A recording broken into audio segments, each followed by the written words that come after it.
Hello guys, this is your friend Naruto Audio Fanfics and we are back with a new fanfic.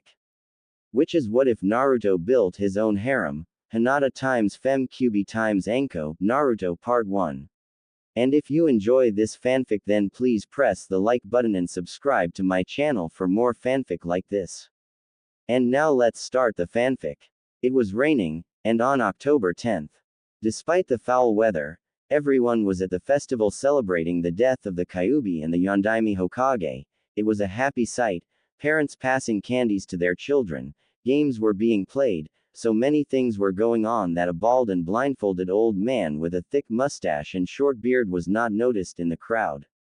So many things were assaulting the old man's senses that would have been pleasant, were it not for the fact that he knew something was also wrong about this picture. Being blind for so long had given him the ability to pinpoint very subtle details around him, a useful trait given the number of swords strapped to his back. Right now, under the mask of happiness and celebration, the old man heard the sounds of feet running around en masse. An angry mob was chasing what appeared to be a little boy around the streets of the village known as Konoha, and as of this moment, the old man knew where he had to go now. Naruto had been running around town for the past few hours now. Being the target of so many attacks had made him an expert free runner, and coupled with his inhuman stamina, he was practically uncatchable. The mob was starting to close in. As he looked behind him, he could notice the crowd was waving around a lot of weapons and torches, and it would seem that life really hated him at this point because this time there were ninja in the mob, throwing kunai and shuriken at him. Thankfully, all these attacks have also trained his reflexes, and so he was able to dodge everything thrown at him in mid-step. It was here that he found himself turning into an alley. Yeah, it was clear that life really hated him now, due to the fact that the alley ran into a dead end. Once he turned, he only saw the futility of running. The mob was closing in, and there was nowhere to go. It was here that he slowly started backing up out of fear, before he accidentally stepped on a can and fell on his back. And then, hell had begun as the crowd rushed on in, and began its onslaught, stomping on him. Some members of the crowd even went so far as to punch him in the face. He managed to muster up the strength through the pounding to let out an anguished, "What did I do?" Even through the beating, he could hear what they were saying very clearly. "What did you do? What did you do? You were born, you monster. Die, demon. This is for my mother, you bastard. We're not safe as long as that demon is still alive. Time to finish what the Yondaime started. Screw the Sandame's law. Kill the demon brat now so that we have something to actually celebrate." And this was among the clearest sentences he could hear. Naruto tried to crawl away, but someone threw a sword at his left shoulder, severing the deltoid muscle and the humerus at the ball joint, followed by several kunai and shuriken penetrating his arms and legs to ensure he did not escape. The crowd moved out of the way for one the ninja among them to drag him out. The look of utter hatred in their eyes was clear as one of the ninja pulled the sword out slowly, causing him more pain, saying, "To hell with my brother, I'm doing what's right for Tenten whether he likes it or not." Before he cut off Naruto's left arm, another ninja then held a kunai against his throat. "This is more than you deserve for killing my girlfriend, you monster." Upon finishing that sentence, the ninja dug the kunai into the boy's neck to penetrate the jugular vein. He then watched with glee as the demon started bleeding to death due to openings in his jugular and subclavian arteries. The old man was horrified at what he sensed. True, the boy's body housed a demon within, but that did not mean that he was the demon incarnate. Before he could think any more on his anger at these ignorant people for killing and mutilating an innocent child, he felt something pulse from the body. No, it couldn't be, but then again, it was worth it just to see if what he was sensing was true. Naruto's mindscape. Deep within Naruto's mindscape, one would feel as if they were in a sewage system given the darkness surrounding them and the pipes crisscrossing the ceiling and the walls. That was what was going through Naruto's mind as he examined his surroundings. His exploration was cut short as he heard the sound of chuckling down the corridor of the sewer. He followed it to the L junction and turned left to find the source of the laughing. It was here that he turned and found himself looking at a dead end with a large cage to the left. Naruto looked at the doors of the cage, and found that they were held in place with a single slip of paper that said, "Seal," in kanji, and he heard the sound of breathing heavy in the air. "You kid, come closer," said the voice, the silky smooth texture of it compelling him to take one cautious step towards the cage. Closer. The second he took another step, this took him a few inches to the front of the cage. It was then that he noticed that it had become dead quiet, before the sound of his screaming filled the air as an arm shot out from between the bars of the cage, grabbed him by the collar of his shirt, and pulling him off his feet and into the darkness, all in the span of about 2 seconds. The second he felt that the hand had let him go, Naruto felt himself fall flat on his stomach. As he started to let himself up, he noted that there was nothing around, all he saw was black, black, in all directions. He could see nothing but black as far as the eye can see. His adrenaline rush had not yet subsided after the arm pulled him into this darkness, and he could feel it spike even higher as he heard laughter come out of nowhere. Out of fear, he could not help but let out a nervous, "Hello." Once he calmed down a bit, he began to analyze his situation, and the person that was laughing. It was clear that the voice was female, and yet it had a silky texture to it, as if her voice and the voice he heard before were one and the same, the latter being of a lower pitch of course. As he thought back to the arm that grabbed him, he noted that it was thin and muscular, containing a large amount of hidden power, and yet it also looked dainty, almost as if it belonged to a. "I was wondering when you'd show up," said the voice, causing Naruto to look around and find the source of that scary, yet sultry voice. "Although I was hoping you'd come and see me at a less troubling time than this, but it's good to see you all the same." The adrenaline pumping through his blood was running on overtime. He was utterly terrified of that voice, and yet he was also drawn to it even more as he tried to find the person whose voice that belonged to. Before long, he felt and heard something tear his shirt off from behind, causing him to look around for the perpetrator. Next thing he knew, something ripped it out from in front, revealing his malnourished body. Now he was getting really scared. Once the adrenaline was at its peak, he saw a pair of arms wrap around him, one arm snaked from under his right armpit and grabbed his mouth, the other running the hand down his stomach and both pulling him backwards into something soft, squeezing against his upper back as it pressed him against something firm and hard, causing him to turn red enough to put tomatoes to shame. Yes, this was most definitely a woman, and a very strong one at that, especially given the voice that let out a throaty sound of pleasure as he was gently pressed into the chest and stomach muscles of this woman, and apparently, judging by how smooth the surface was that he was touching, this was a very much woman if her large were any indication. He was just plain terrified, that a woman like this would even be here as her breath was brushing against his ear, terrifying, and yet hot at the same time. Please don't hurt me, I'll do anything, just don't hurt me. You need not worry about me Kit, I mean you no harm, she said after moving her mouth closer to his ear, letting the words riding on her breath overload his senses, as they grazed the surface. In fact, I think you need to get a well-deserved rest right about now, I'll explain everything later, when you're here on your own terms. Before he could ask any more questions, Naruto felt as the woman began to caress him from behind, running her hand up and down his stomach while the other one let go of his mouth to push his head gently to see the face of the woman that was touching him. This was an image of beauty he would never forget. Her head was heart-shaped, and her face had high cheekbones, and her long hair was the color of fresh blood and her savage-looking eyes were of a brighter shade of red.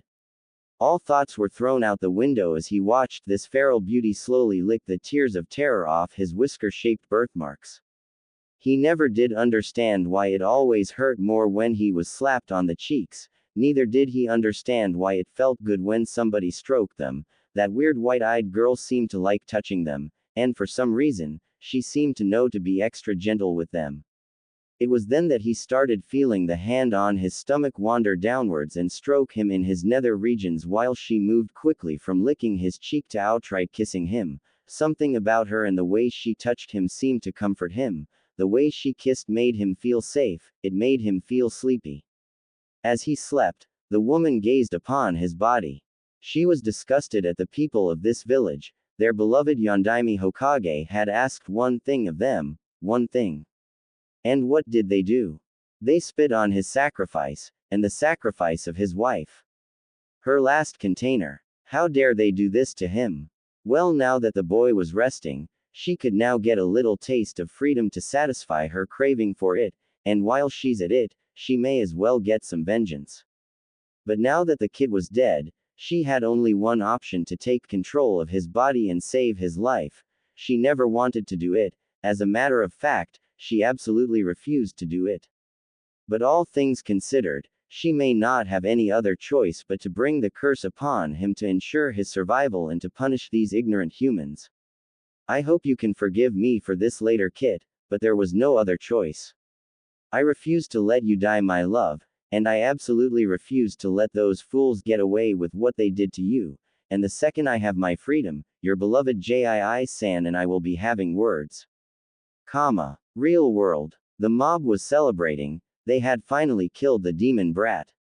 Now they could really celebrate. Now they could really say to themselves that the Yondaime's work was done.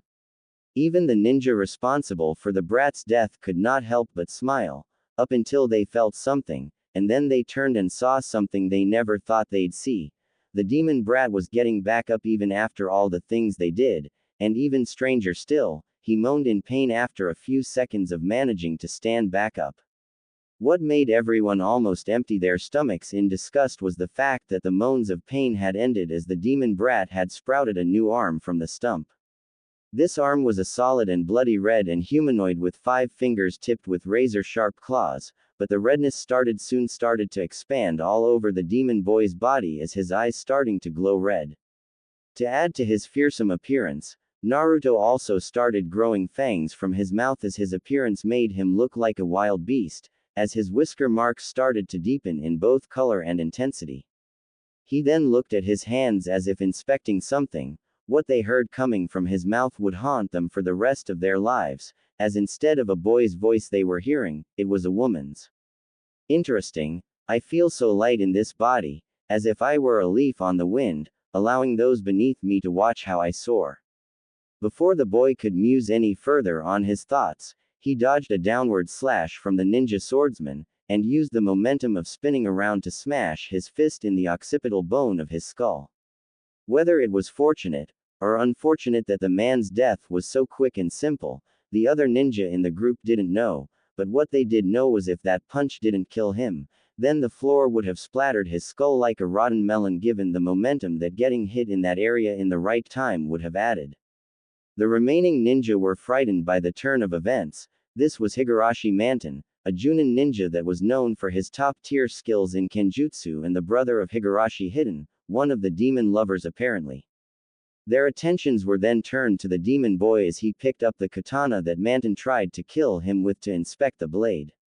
He then gave a few test swings with his right arm, and nodded in approval to the blade. The voice coming from the demon's mouth would have caused some bloody noses to the perverts in the group, were it not for the fact that the demon brat owned that voice, and it didn't help the creepiness factor that there was a fanged grin on the boy's face as he looked at the crowd. Show me what you've got. The rest of the ninja shook off their fear, as their leader turned to face them. Steel yourselves, men. We outnumber the brat, I guarantee you. That demon dies, Tony. Before he could finish that sentence, the leading ninja felt a blade pierce his spine at section T6, and then penetrate his heart before his dying body was dragged down and back, and then kicked forward off the blade. At this point, the other ninja who were Chunin were very disturbed by the sight of the demon brat slowly licking the blood sprayed on his lips, and readied themselves to kill the demon boy before he could attack again. Holding kunai at the ready to stab and slash as they charged into him, the fox demon's response was the blade turning a vile purple before he spun around, and brought the blade down from right to left mid-swing. During the attack, an image of a skull-like visage appeared before the ninja, before noticing the demon brat's disappearance. Once they started looking around, they found that their attention was caught by a whistle, and the demon brat was right behind the mob.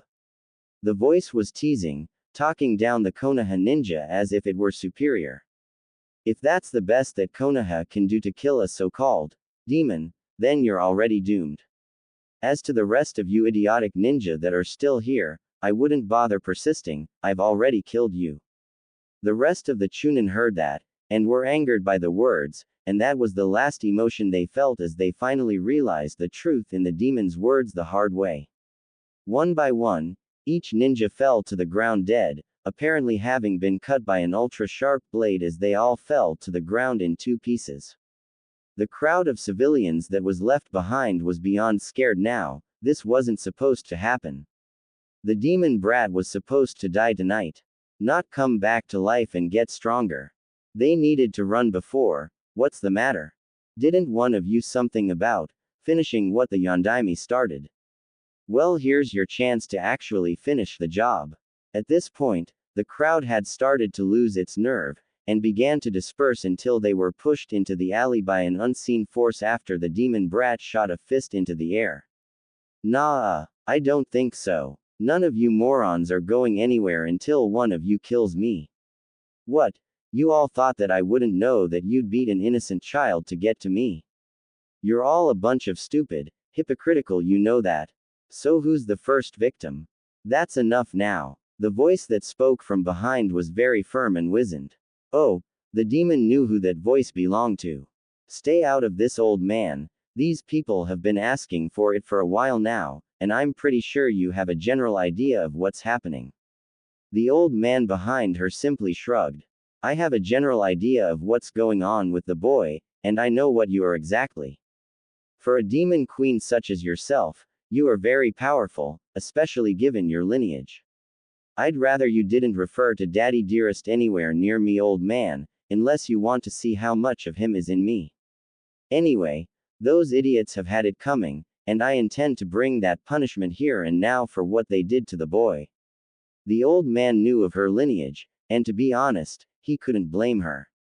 The demon Kazan, or the Kyūbi as he was known in these parts, was not exactly a friendly demon, nor was he the kind and gentle sort, and that his children all had resentment towards him. He also knew that this much violence would have drawn in more ninja by. It was then that GSD moved closer to whisper in the possessed boy's ear. I know that, but if you want to make sure the boy stays in the Hokage's good graces, I would recommend that you relinquish control of his body back to him now. He's on his way. Don't worry, I'll have words with him while you're out, but in the meantime, I would recommend you allow the boy's body to rest. I understand why you did what you did, but you and I both know what would happen if an untrained body were to have sustained activity without a limiter. It was then that the possessed boy realized the truth in the old man's words, and what needed to be done. Then he sighed. Fine, but you make sure that while I speak with the boy, you talk to that stupid old man about getting him out of here. And if you intend to train him, you'd better take damn good care of him, are we clear? Those were the demon's last words before the boy's skin tone began to change back to normal except for his left arm, which remained red and tipped in claws. Before long, the Hokage appeared with several Anbu ready. As he looked at the scene before him, he was sickened at the deaths of several ninja, and the fact that yet again, civilians took advantage of the fact that he was busiest at this time to abuse Naruto. His answer to the situation was clear.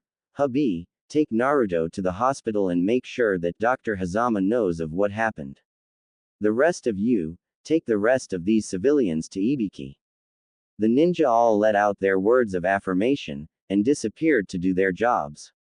I suppose you're Sarutobi Hiruzen. Hiruzen had heard, and looked behind to see a blindfolded old man in a dark cloak behind him. Who wants to know? I'd like to have words with you about the boy that your ninja just took to the hospital. Really? And who are you to ask? Let's just say that I'm an interested party in the boy's welfare. As he sensed the aura of the man before him, Hiruzen could see that he meant no harm whatsoever. He simply let out a sigh of relief. Very well then, we'll talk in my office. Sarutobi Hiruzen's office, Hokage Tower, half an hour later.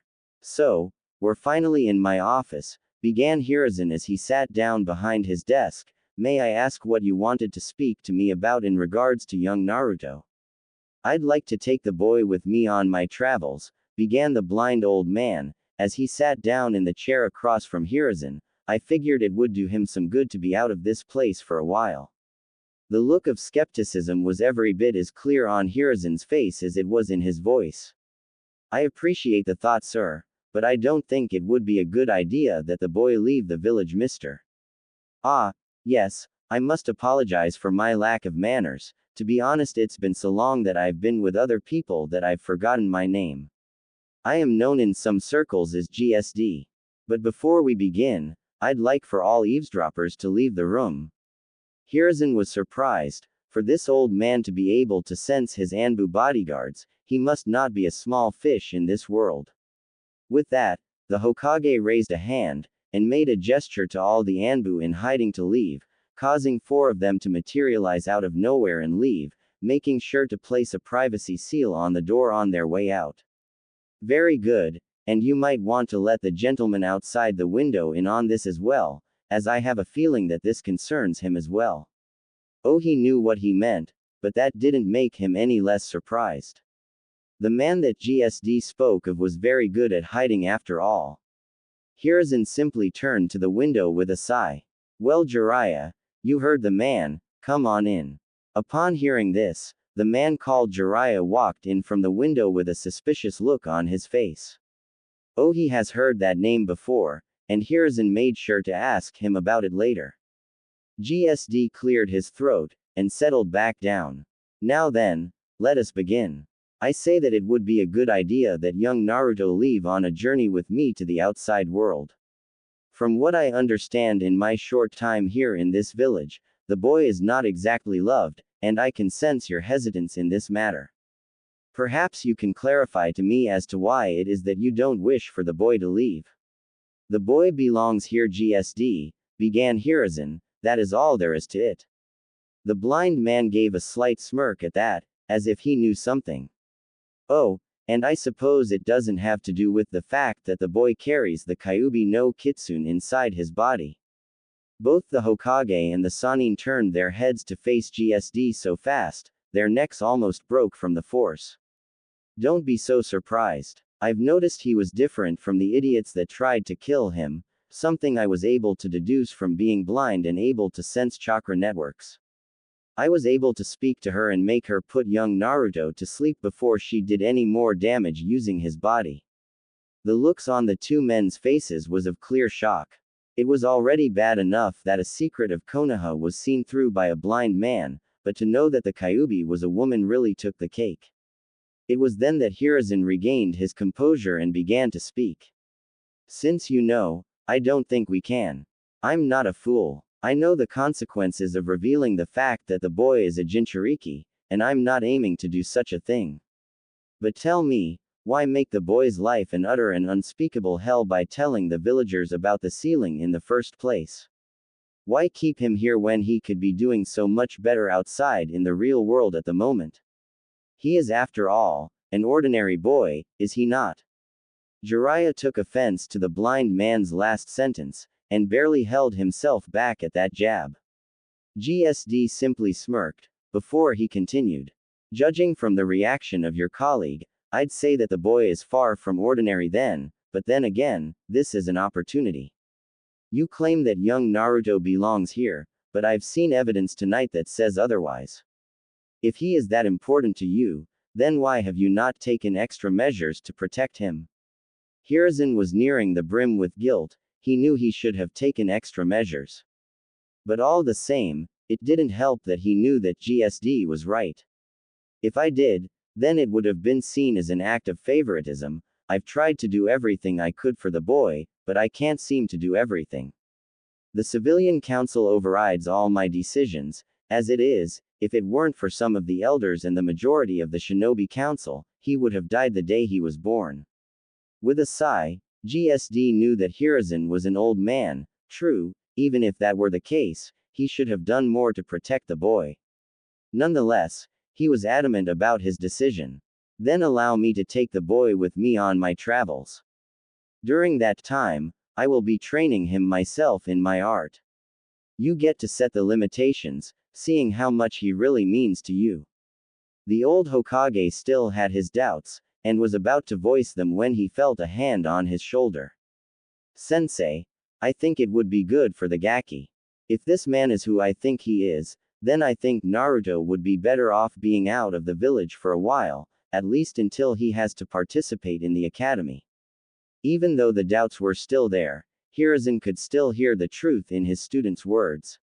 He'd seen Naruto's situation, and considered to himself how many times he'd been asked who his parents were, how often he had to watch Naruto end up in the hospital covered in many scars, asking why the people did this to him, so many things he could have done for young Naruto, and did not follow through. His answer was clear now. You can take Naruto on your travels, but under one condition. He is to be returned to Konoha by the time he is 12 years of age to enroll in the Ninja Academy. It was his father's last wish that he be a ninja of Konoha. I may have failed in his request that he be seen as a hero, but I refuse to fail him again in that respect. GSD let out a light chuckle. Oh, he was liking this arrangement even more. So I will be teaching the son of the Yondaime Hokage. Then it will be all the more interesting to have him as a student, and before you ask any further, I had simply put 2 and 2 together from what I've learned so far. We have an accord. I will return him to Konoha stronger than ever by the time he is 12 years old. There is no need to guide me to the hospital. I can sense the boy's chakra from here. With that, GSD got up and turned to the door. When he was sure the older man was out of earshot, Hiruzen turned to his student. The question he had on his mind was clear in both his face and his eyes. Jiraiya sighed and turned to his former sensei. I've only heard rumors. I had doubts about their validity, but a small part of me has always believed in the possibility they may have been true. These rumors spoke of a blind old man walking around in the shinobi nations with a demonic arm. Nobody knows of his past, but what is known about him is that the man was practically a master swordsman, possibly even a grandmaster at the very least. Due to his old age, his skill, and his wise words, it is said that he taught his techniques to the original 7 swordsmen of the mist and several sages in Kumo among other students in the world. They even say Mifune of Tetsu no Kuni learned a few tricks from him. There was nothing that even my spy network had been able to find out about that old man that has been confirmed outside of the rumors surrounding him, nor was it understood why he was constantly traveling, but they did get a name from a few bandits that barely survived an ill-fated attempt to rob him. They said that the old man told them to call him GSD. The look of bemusement was on Hiruzen's face as he looked back at the stack of paperwork he had been forced to work on. It was as if on Naruto's birthday, they were at their largest. Likely those were requests to have the demon brat executed or exiled. Well, if they wanted Naruto gone, then they got their wish for now. And when he gets back, the villagers would think twice before trying to kill Naruto again. Speaking of whom, he also had to see Dr. Hazama about his favorite grandson figure. Afterwards, he had several things to do, such as talking to Higurashi Hidden about what his brother did, and his fate. He could only imagine as to the look on young Tenten's face when she learns that her uncle died because he was being stupid. Konoha General Hospital, 8:13 a.m. Naruto had awakened to the color of white everywhere. Oh, he knew where he was. He'd been to this place more times than he could count, and he could only hope that Hazama-sensei was the one treating him. As he sat up, he began to inspect his surroundings even more.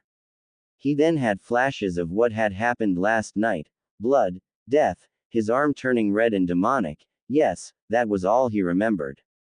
He simply lifted his left arm up to rub his sinuses from the migraine when he noticed that it had changed color, and that his hand was tipped in claws. Perhaps what he saw was not a vision after all. I wouldn't make any noise now, said a voice near him, causing Naruto to yelp in surprise. It is rude to disturb people when they are sleeping. Once he found the owner of the voice, Naruto found himself looking at an old man with an X-shaped blindfold sitting in the chair next to his hospital bed. Sure enough, Next to him was that weird girl from that clan with the white eyes sitting next to the Anbu hubby that had always helped him out along with Tora. He then turned to the old man with a determined look to protect the two of them if he had to. As if sensing this, the old man continued, "They're fine, they were asleep by the time I got here. But you, young man, are coming with me the second you get better." "Why?" "Because I've just received express permission from the Hokage to take you with me on my travels as my student. Truth be told, I was there that night you were injured. I know what you did then was in self-defense, but you need to get stronger to control it. That's why I asked the Hokage to train you." Naruto had thought about it. There was no lie in the man's voice, no malice, no false sincerity, just the intent to help someone. As he continued to sit in the hospital bed, he also thought about Hubby, thought about Inu, the Ichirakus, and the old man. He even thought about the weird girl with the white eyes that was always following him. These were people he was willing to defend. His answer was clear. "I'll go." The old man simply grinned. "Very well then, we leave as soon as you recover. But you must promise me that whatever I teach you, unless it is on a mission, never use what I teach you outside of self-defense and to defend those precious to you. Am I understood?" At Naruto's nod of acknowledgement, the old man reached out and tousled the boy on the head. "Then rest up. You'll need all your strength." The gates of Konoha, 1 p.m. GSD sat by the gates in meditation as he awaited Naruto's arrival, contemplating on how to begin the young boy's training. There were different paths a Slayer could take, but wondered which one Naruto would follow. Before long, he heard the steps of someone walking up to him. He knew from the chakra signature who this was. "Are you ready, boy?" "I'm ready to go, Dadbao." Upon hearing the boy's spirit return, GSD stood back up and turned around. "Then let's not waste any time. I have much to teach, and we've a very long road ahead." As the two of them walked out the gates of the village, neither Naruto nor GSD had noticed a pair of white eyes watching from behind a building overlooking the gates, as one Hinata Hyuga cried a silent farewell for the young Uzumaki.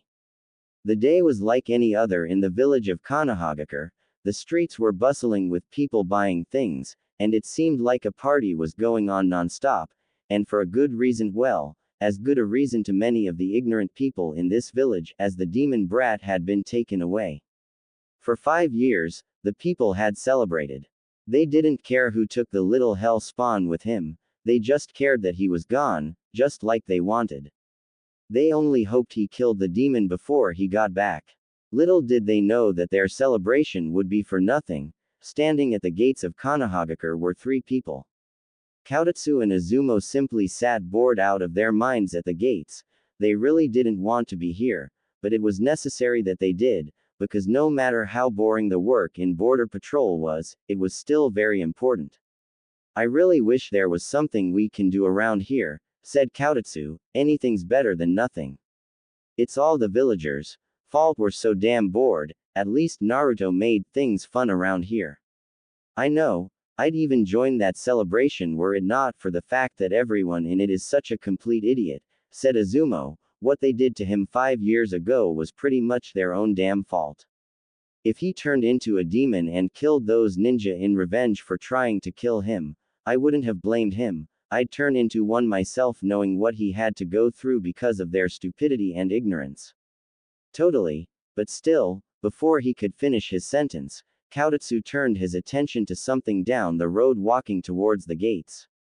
Oh, he recognized that old man from 5 years ago. He was that guy that took Naruto out on a training trip.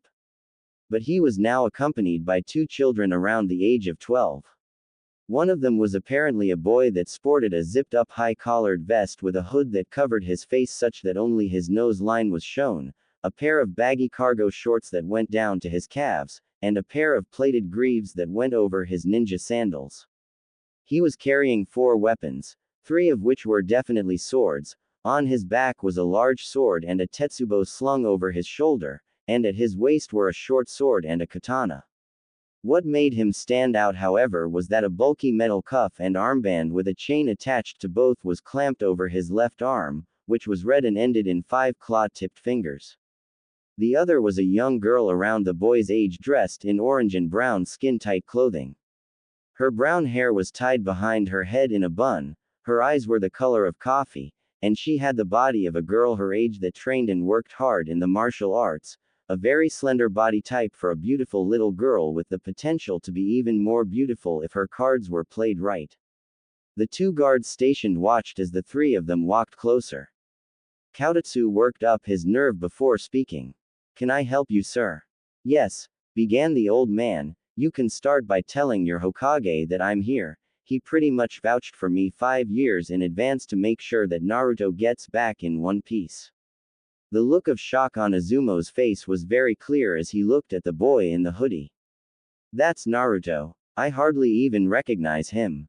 "5 years can do that to you," began the boy, "although to prove to you that I am who I say I am, Kaotatsu, you owe Azumo 50 ryo for that time I pranked the Uchiha district, and started a chase throughout the village, and don't think I've forgotten about you Azumo, because you still owe me at least that amount because you bet me all the ramen I could eat if I could cause all that mayhem without being apprehended on that same day."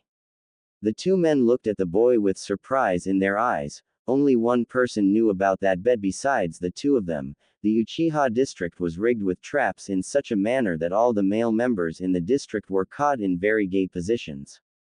That's right, the Uchiha men, with the exception of Itachi, were accused of being gay as of that moment. Suffice to say, every Uchiha that was a victim of the prank chased Naruto around the village to no avail. The boy was too tricky for them, even if they did use their beloved Sharingan to help in capturing him. By the end of the day, none of the Uchiha men were able to catch him. "It's good to finally see you again, Naruto." "Likewise." Kaotatsu then glanced at the girl, who was with Naruto and the old man. Oh, he had a sly grin on his face, and the perverted chuckle was enough to get the boy's attention. "And I see you've got the very beginnings of young love there. Who is this little lady?" The girl simply grinned confidently. "The name's Milan, a pleasure to meet you. Any friend of Naru-kun is a friend of mine." Azumo coughed into his hand. Much as he was into reuniting with Naruto and meeting his possible future girlfriend, there was still work to be done. "Your girlfriend is free to walk around the village after she and the old man speak with the Hokage, but under the Hokage's orders, one of us is supposed to escort you to the ninja academy while the other gets the old man to the Hokage tower." The old man lifted his hand for a polite refusal. "No need for that, I already know my way around this village, although you are free to accompany me." "Will you be fine on your own, Naruto?" "I'll be okay. Kaotatsu and Azumo are trustworthy." Sarutobi's office, Hokage Tower, 1 hour later. Hiruzen had constantly found himself filling out form, after form, after form, and he was getting tired. He'd much rather deal with Konohamaru's clumsy attempts at assassinating him, or even Asuma's rebellious attitude than to deal with the enemy of every cage. Oh, how he wanted to just burn it all away and be done with it. In fact, as he looked to the stand holding his pipe on the right, he realized that he had just the thing to do just that. Oh, he grinned with glee at the thought that he could make it.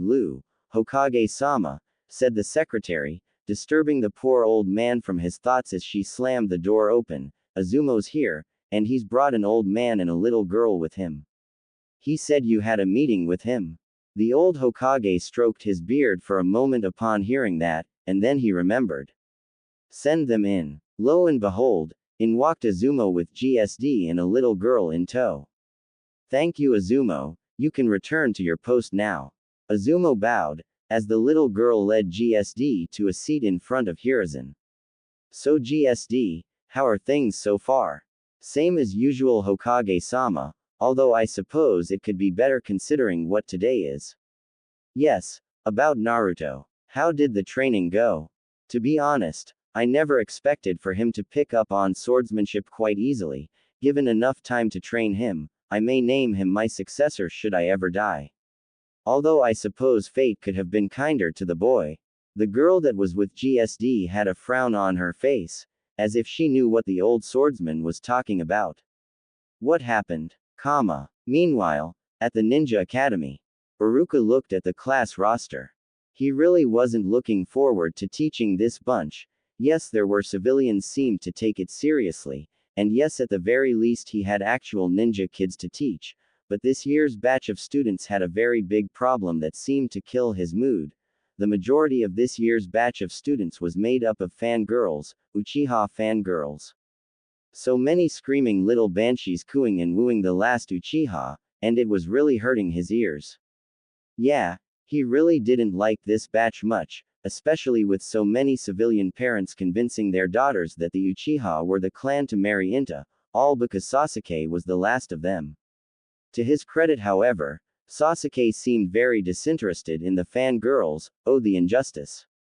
Granted, Uruka had perverted dreams of having fangirls, but not to that extent, and on that note, he found he couldn't envy the boy. But still, his twin sister was more pleasant than this. He heaved a sigh as the noise was getting to intolerable levels. He definitely didn't want this on a new day for school. Mizuki seemed to take amusement from Uruka's plight, and knew what was coming next. The latter inhaled a deep breath from both his nose and mouth, and let it out as he performed that infamous, to all but Uruka, Dai Anakubi no Jutsu. All right, you little snots, shut up. Upon hearing this, the students had started to quiet down, even the fangirls knew not to test his wrath. Good. Now for roll call, Aburame Shino. Upon hearing his name, the said child raised his hand. Akamichi Choji. The list went on all the way down to the U section of the list. Uchiha Sasuke. Uruka looked around, and found the young boy glancing out the window. Oh, how he wanted to smash his head through that window, but alas, the council would revoke his teaching permit if he did. Uchiha Tsukiko. His response was a terse, here, as he continued to go down the list. Uzumaki Naruto. The sound of a door opening filled the air and interrupted Uruka, and the class turned their attentions to the source of the sound, as in walked Kaotatsu with a kid. Sorry we're late, he said. The kid moved slower than I remember. Uruka palmed his face, and shook his head. Clearly not his day at all. That's okay, but is that Uzumaki Naruto? Yep, that's him. Uruka studied the young boy, and saw that he was wearing a vest, with weapons strapped to his back. Okay then, Kaotatsu, you're free to go. The second he was given permission to leave, Kaotatsu left the classroom while the teacher turned to face his student. Naruto, why are you bringing weapons here? The boy turned to face him. I'm sorry, sensei, he said, the bemusement clear in his voice. I didn't know anything about not bringing weapons to class, and I've been training with them for a while now. In fact, I just got here today, so this is the first time I've ever heard of such a rule. The teacher had a look on his face that stated his understanding. Naruto has been out of town for 5 years, so he's heard, and so it wasn't surprising that he never heard of such a rule. It was also likely that his teacher did in fact train him in the use of all those weapons he carried on his back. Well, just bring your weapons over and we'll put them away for you. Later on, I'll teach you how to seal them away so that you don't have to worry about them being stolen. Naruto nodded in acknowledgement, and started walking down the stairs towards the teacher's desk, first unlatching the tetsubo with a smooth octagonal shaft from the left sling, then the large sword from the right, next came the short sword at his lower back, and finally the katana at the left side of his waist. As they were all taken off his person and put on the teacher's desk, Uruka noted that each of his weapons was rather heavy if the creaking of the table were any indication. Very good, now would you please take a seat next to Sasuke over there? The fangirls were not happy with the prospect that they were being hindered in their progress with seducing the last Uchiha by this newcomer, although the fact that they saw his arms seemed to diffuse a bit of their anger. Can you please tell me which row that Sasuke is in? Uruka was puzzled. He was sure he said, over there, so why the question? Can you please remove your hood? The boy saw no problem with it, and removed his hood, revealing sun-kissed golden hair in spikes and cheeks with whisker marks on them. What shocked the two teachers was the fact that this kid was wearing a blindfold. Uruka was possibly hoping that what he was seeing was not true. Hokage's office. the Hokage Tower. Blind? Asked Hiruzen, the shock evident on his aged features. In 5 years, you have trained him blind. That is not so. I was teaching a new skill him at the time. Instead, he accidentally learned another technique and suddenly went blind. I'm guessing that this was an exchange from the gods for this, perhaps to teach the boy humility. The thoughts at the implications that ran through Hiruzen's head were mind-boggling. One thought, however, was at the forefront. Naruto had the potential to be so powerful that he was blinded by the gods themselves. This thought was not a very easy topic to keep to himself, and he was very sure that one way or another, Danzo would be hearing of this, but on the other hand, the good side of the coin was that if Naruto was taught properly, he could be the child of prophecy that Jiraiya had spoken of. Perhaps he can be guided on the path to starting an era of peace. Yes, the opportunity was there. He could see it now. Ninja Academy. No wonder he asked. The boy was blind. Oh, this changes everything. Blind ninja would have to rely on their other senses in order to survive a career as ninja, but he was still missing out on the basics that he needed to know given his lack of sight. As he thought more on it, Iruka knew what sort of tests would have to be administered to blind students, and it was not too much trouble to do an oral test. Very well then, give me your hand and I'll guide you to the row you're assigned to. Iruka grabbed the hand of the student, earning very amused looks from the Uchiha fangirls that this boy needed to be guided to his seat. If that's the case, then Sasuke wins hands down, no matter what this newcomer has to put on the table. Okay class, now that I have your attention, I'd like to welcome you all to the Ninja Academy. Now we're going to test you all on your capabilities in a moment. Those of you who know how to use jutsu, with me, everyone else goes with Mizuki. 10 minutes later. All right class, this is pretty much a show and tell out here, began Iruka. The reason is for safety. We don't want anyone getting hurt while this proceeds, so if you have a jutsu that requires a partner, then I will be your partner. Other than that, you may use the training dummies out here to perform a jutsu as necessary. As he called out each name one by one, each student had performed a jutsu they each knew. Ino had asked Iruka to serve as a guinea pig for her family's renowned Shidenshin no Jutsu, allowing her to make him do some very silly things that he had the horror of watching himself do. Suffice to say, he used Ino's body to tell her to stop. Next up was Choji showing the Baika no Jutsu, causing him to puff up like a balloon before using Nikuden Sensha to roll around the field several times. Shikamaru had opted to stay out of the matter. It was not a surprise, due to the fact that he has inherited the infamous laziness of his family. Hinata Hyuga was nervous at first, but performed superbly, when she used her Jiyuken techniques to strike the strings of the current training dummy to cause the straw to fall out. Kiba and Akamaru both performed Jujin Bunshin no Jutsu, and waved at the crowd.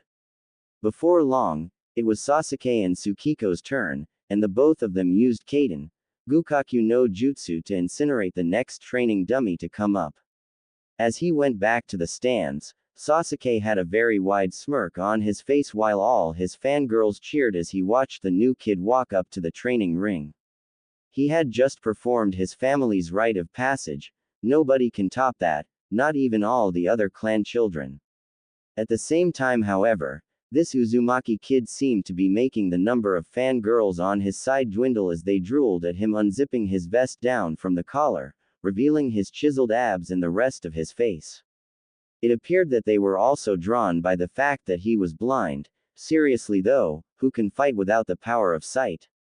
As he looked on at the apparent newcomer, he had this assured look on his face. It was all show, he was sure of it. There was no way that Dobi could ever match his prowess, even if he were able to see. After being led to the training dummy, Naruto turned to the teacher. Iruka-sensei, can I please have one of my weapons back? The jutsu I'm about to show will require its use. Iruka had a look on his face as if debating whether or not to do so. Eventually, he gave in, grunting slightly as he handed the boy the only blunt weapon he had been carrying when he entered class. All right then Naruto, but I'll only let you have your Tetsubo back for this. No worries. It'll do. The look of doubt on his face was clear to all but the boy that had said it. Knowing how much damage a blind person could do, even accidentally, Iruka motioned for the rest of the class to step back. To his surprise and shock, Naruto hefted the club in one hand as if it were a regular solid oak baseball bat before winding back with it in one hand, and swinging upward, causing the dummy to be uprooted from the ground. Naruto quickly recovered and swung back down on the dummy, causing it to spin in midair. The next thing that happened, the dummy fell back to the ground in 6 pieces, but that was not the disturbing part. The disturbing part was that the straw and bamboo dummy fell into 6 pieces as if it were cut apart by the sharpest sword in the world. Once he was done, Naruto got back up and sighed. "Aw man, all that training and I still can't cut it into more pieces than that." To Iruka, the sight was both very frightening and very impressive, as if it weren't enough that this boy was able to lift such a heavy weapon in one hand, he was also able to cut a training dummy into pieces with a blunt weapon in one swing, and it wasn't easy to do that, mind you. Those dummies were made of tightly packed straw and the densest bamboo possible to simulate human flesh and bone. As a matter of fact, these dummies were the kind that Iron Country samurai used to test swords on when there was no execution planned. And to top it off, he said that he still couldn't cut it into more than 6 pieces. If Naruto could do that with an iron club, Iruka hated to imagine what would have happened if it were an enemy ninja that got in range of his students' senses. The only response from many of the other students was the jaws hitting the floor and eyes widening at such a feat. Several of them had very specific responses, however. Ino looked on at the sight, and had a thought. This newcomer was both hot and interesting. Yes, it would seem that she has already found herself a bit of a consolation prize in the event that she found Sasuke to be an unattainable goal. Shikamaru had thoughts on how Naruto was able to manage such a task. Shino had no expression, but simply watched the newcomer carefully as his insects told him to be wary around this boy. Hinata, however, had no response other than to faint with a nosebleed, after turning red from embarrassment in seeing her future lover practically shirtless. Yes, her Naruto was back, and better than ever. Tsukiko simply was awed by the sight that such a feat was possible in the first place, although her newfound lust for the boy didn't help matters any when she immediately named herself the president of his fan club. Sasuke, however, simply glared daggers at Naruto after being one-upped by this blind newcomer that was able to manage this. But he held his rage in check. There'll be plenty of time to test out this dobi in the future. Yes, this would be the perfect rival to practice fighting Itachi and prove his strength. And while he's at it, he'll make that blind fool teach him that technique. Bamboo Grove, after school. Naruto sat around cross-legged. He was at peace, he was calm. Well, he would have been calmer were it not for the fact that he felt the murderous intent of every person looking at him. Oh, how he expected this, for the villagers to simply glare at him. According to what he heard, as long as he was attending the ninja academy, nobody could touch him, and if he graduated and became a ninja, then getting glared at would be the worst of his problems. That, and they were afraid of him due to his weapons. It was then that he sensed a very easily detected chakra signature walking towards him, easily detected, and easily recognized. Sasuke Uchiha, he said, correctly identifying the person walking towards him. Why am I not surprised? If Sasuke's face showed surprise, it certainly didn't show. He simply worked up his composure. Oh, he knew what he wanted to do, and he'll get what he wants. Fight me, Dobi. The blonde simply continued to sit in meditation. The crowd was now surrounding the two of them, taunting him, calling him a chicken for not accepting the last Uchiha's challenge. I really doubt it's a good idea, Uchiha, you could get hurt. We'll see about that. Now just get up and fight me, or are you too chicken to do so? I'm warning you, Uchiha, back off, or else I'll humiliate you in the worst way possible. Sasuke wasn't having any of it. He was going to get this dobi to fight him, even if the civilian council was needed to make him do so. Oh come on, what's a blind kid like you going to do? I'll bet your training is nothing compared to the might of the Uchiha. That did it. Sasuke watched as his opponent let out a frustrated sigh before he pulled out his short sword, and walked towards the bamboo, cutting off a stalk, and peeling it clean of leaves. He then tossed the stalk towards his would-be opponent. We decide this in one stroke, began Naruto, cutting and cleaning another stalk of bamboo. This is to simulate if you had to come against me with a sword. If you win by dealing a lethal strike on me first, then I'll do whatever you want for the rest of the week. Hell, I'll even throw in ownership of my weapons in the whole deal. On the other hand, if I hit you first, then you have to treat me to all the ramen I can eat for the rest of the week. Am I clear? He watched as the blind kid held the stalk in his red arm, but handed his other hand out to shake, and with one tug, that one shake sealed the deal. Good. A chance to prove to the Dobi that he is inferior to the Uchiha. Sasuke held the stalk overhead in preparation for a heavy strike. Naruto, on the other hand, held his stalk in one hand behind him, waiting. The crowd was ecstatic. There's no way that the demon brat would win against the Uchiha elite, and before long, he'll know his place as their punching bag. Hayate Gecko, on the other hand, was watching the match in fascination. The supposed demon brat was teaching the Uchiha a lesson in swordsmanship. Oh, this was going to be very interesting. It was then that the duel began, when Sasuke let out a battle cry and charged in with his bamboo stick at the ready to cut down his opponent. Just when he reached his opponent, Sasuke brought the stalk down upon Naruto's shoulder. Naruto brought his stalk up to strike the Uchiha from under the armpit. The impact of both hits had come at the same exact moment. To the crowd, it looked like a tie, but Gecko was no fool in the art of swordsmanship. He knew that this was no tie. He knew who the winner was, and it was very obvious that the winner also understood as to why. Sasuke grinned. He had finally shown this blind upstart his place. Looks like a draw, Dobi. You're not as good with swords as you claim. Oh, victory was his, and yet, for some reason, the blind kid was grinning as well. He was mystified by that grin. It wasn't a draw, he said, putting the stalk down. I would have won. This really angered the Uchiha. It was clear to him that it was a tie. You're just mad because it's a tie, and you're not as good as you say you are. If you're so convinced you won, then why don't we up the stakes? I've heard that you came here with a girl. If you lose to me, then not only will you be forced to do as I say for the rest of the week, but she will be forced to take up that punishment as well. Naruto heaved a disappointed sigh. There's no convincing you of what's obvious, is there? Very well then, I'll show you why I won this.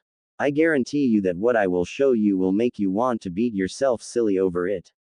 And since we're upping the ante now, then how about this? If I win, then not only do you have to treat me to ramen for the next week, but you have to actually take one of your fangirls out on a date for a week, and it has to be the same fangirl. Sasuke was actually worried when his opponent reached out his normal arm again.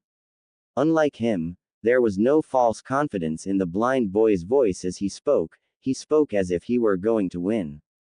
Bah, he's a talentless and clan-less loser. What could he do with hard work alone? With that on mind, he shook the Dobi's hand, and took to his original position. He gave out another battle cry, and charged in. Like before, Naruto struck him from under the armpit, only this time he noted his opponent apparently dancing around him before he felt it on the back of his head.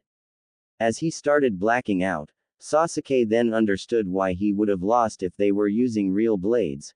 Naruto only let him score a hit to give him a false sense of security at the last moment so that he could finish off the movement.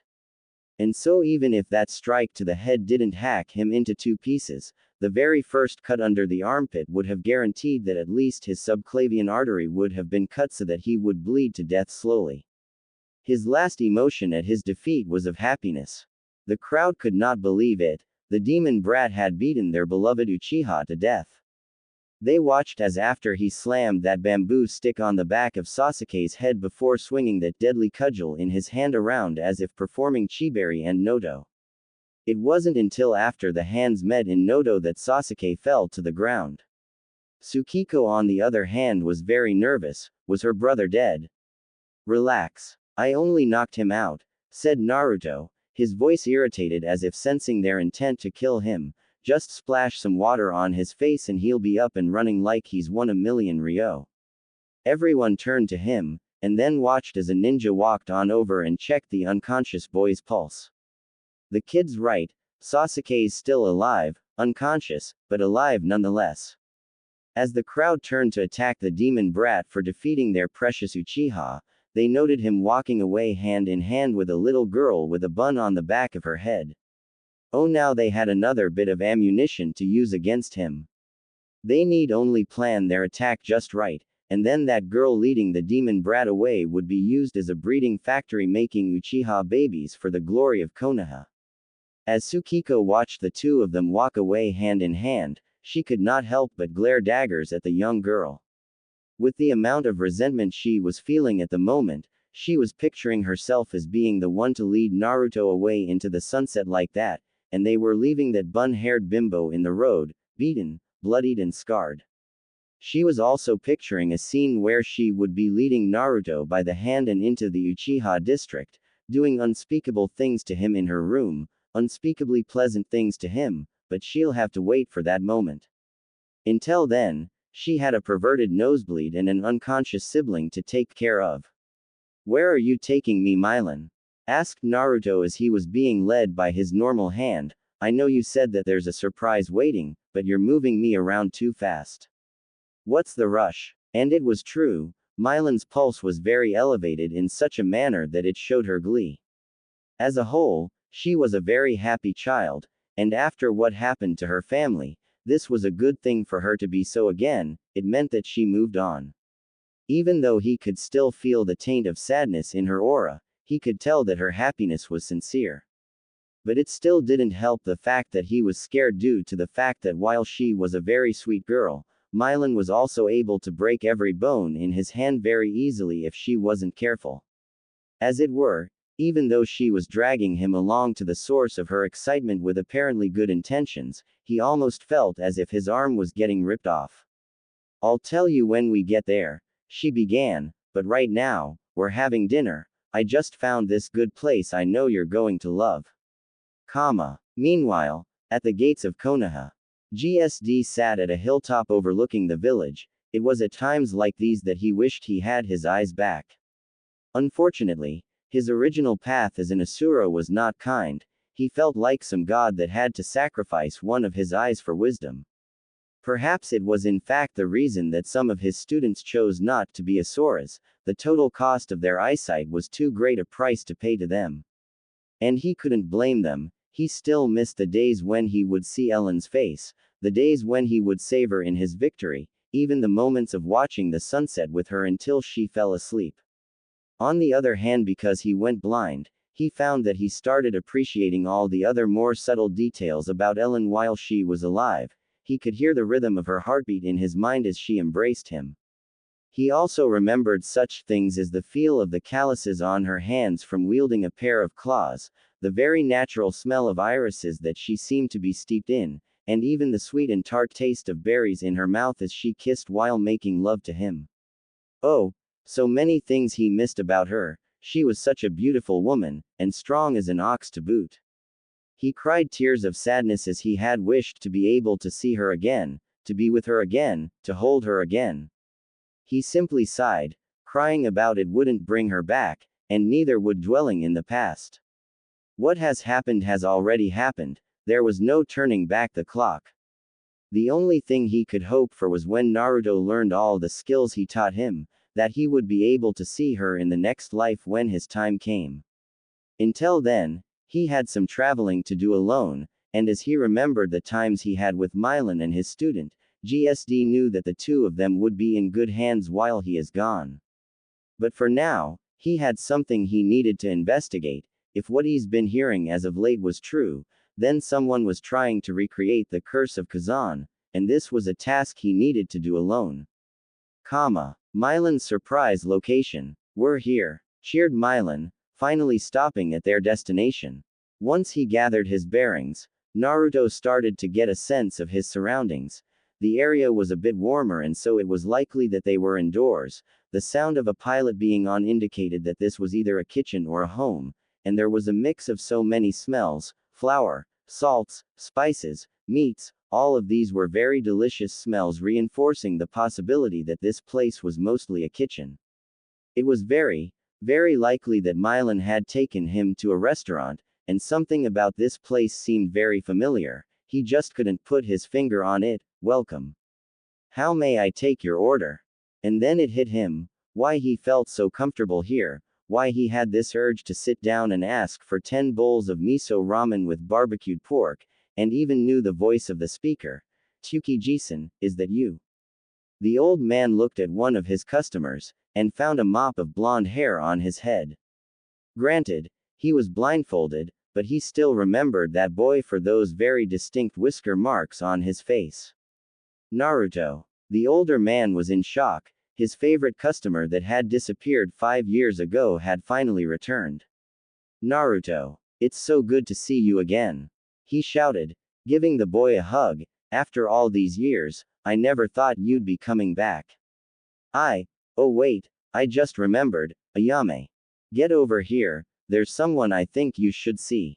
From behind the counter, Naruto could hear the lighter footsteps of a woman walking towards him. Yes, da. Before she could finish her sentence, she immediately recognized the face that her father was hugging, and she didn't blame him. Truth be told, she wanted to hug that boy too. Naruto's back. Ichiraku Ayame looked on at the boy she considered a little brother. Naruto had changed. He was a little taller, had a red arm with a chain attached to it on shackles around to his wrist and his upper arm, was shirtless except for a hooded vest, but all those other descriptions were thrown out of the window as she noted that he was wearing a blindfold. The concern in her voice was clear as she spoke. Naruto, what happened to your eyes? Tsuki finally remembered the fact that Naruto was wearing a blindfold. Was he blind? It was sort of a price I had to pay to learn a technique I was shown, he began, his joy beginning to fade slightly. I wouldn't worry about it though, I've made my peace with it after I learned it. Granted, it was an accident that I learned how to do it in the first place, but I still made my peace with it. It was then that his mood brightened a little when he decided to change the subject. As it did, so did the entire area. So, how about 10 bowls of pork ramen for me and for Milan here, a chicken ramen? The family of two had their moods brighten when they heard that. Even though Naruto had lost his vision, he was still their Naruto, their favorite customer.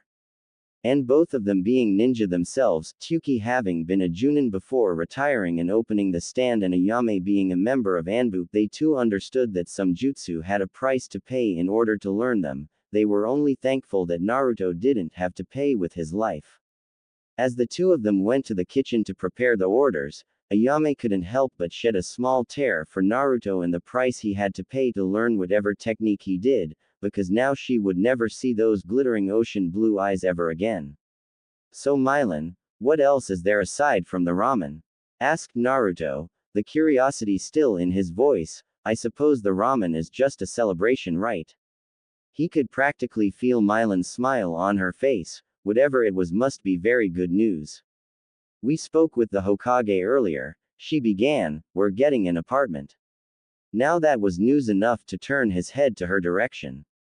This bit of news was surprising, still this was good news. Although he couldn't help but feel that there was something else in her joy, something that would cause her to strangle him with sweetness as she hugs him with a superhuman strength. Elsewhere. Achu. Tsunade had just let it out. She was in front of a pachinko machine trying to score a victory when she suddenly had the urge to sneeze. Upon hearing the sneeze, Shizune had walked towards her master, with concern in her eyes. Tsunade-sama, what's wrong? Nothing. I just have the feeling someone's talking about me. Ichiraku's ramen. He could feel the anticipation now. In fact, it should be happening in about 3, 2, 1. The movement was quick as Milan pounced and embraced Naruto in a very passionate hug. I'm going to school with you. Even more of a surprise. Now he didn't have to go to school without knowing anybody. Now he has a familiar face. Well familiar to him anyway, given that he can't see anymore, but still the idea applied. And yet, as he was losing some air, he still managed to get enough of a breath to get her attention. Milan, why you're. His strangled words had finally reached her ears, and suddenly Milan remembered her strength. With a sheepish look on her face, she released Naruto from her loving embrace. Sorry, it's just that I'm so excited at the prospect of going to school with you. At that, Naruto started breathing in sighs of relief from being released from that affectionate and iron embrace. I know, and I want you in school with me too, but you've really got to remember how much stronger you are than me. Noticing that she was about to pout, Naruto immediately pulled her into a hug with his right arm. If he touched Milan with his left arm, he'd have one perverted woman that lived in it to deal with, not to mention all the dirty thoughts that she'd suggest. After the moment of affection, the two of them joyfully began to eat their meals. Meanwhile, at the Hyuga compound, Oshi had witnessed it. She felt joy as she watched Naruto beat that arrogant Uchiha into La La Land. She then watched as that sweet-looking girl took her Naruto-kun away. She even followed the two of them to that ramen stand that Naruto favored before he left Konoha on his training trip. As of this moment, one Hyuga Hinata was red, not from shyness this time, but from anger. And if one could look closely enough, they would see that there was also an aura of green about her from jealousy. All branch Hyuga members that watched as she was barely restraining herself from stomping in rage had made a note to not get in her way. One particular branch member however looked at her with an arrogant smirk on his face. I hope you're ready, because fate has decreed that you will hereby and henceforth be a failure to the clan. Just like that boy you like so much, he will be nothing. The speed at which she stopped and turned her head to glare daggers at Neji surprised everyone witnessing the event. Target sighted, source of added rage confirmed, target currently classified as anger management session, response to insult to self and Naruto-kun, immediate termination. With that line of thought on her mind, Hinata walked down and onto the arena with many Hyuga both main and branch members watching the exchange. Several of the main clan members simply snickered to themselves that the failure to the clan would indeed be so, and that they would get to bully her into submission. The branch members, however, all noticed the look on Hinata's face, and began to question the fate of one Hyuga Neji after he obviously pissed off the heiress. As soon as she had stood a few inches in front of Neji, the fight had begun when Neji launched a Jiyuken strike at her forehead with his left arm, only for the unexpected to happen. At the last moment, Hinata turned away from the Jiyuken strike and used the momentum of the turn to slam an extremely fast and heavy left hook into Neji's temporal bone, sending him down and onto the gravel.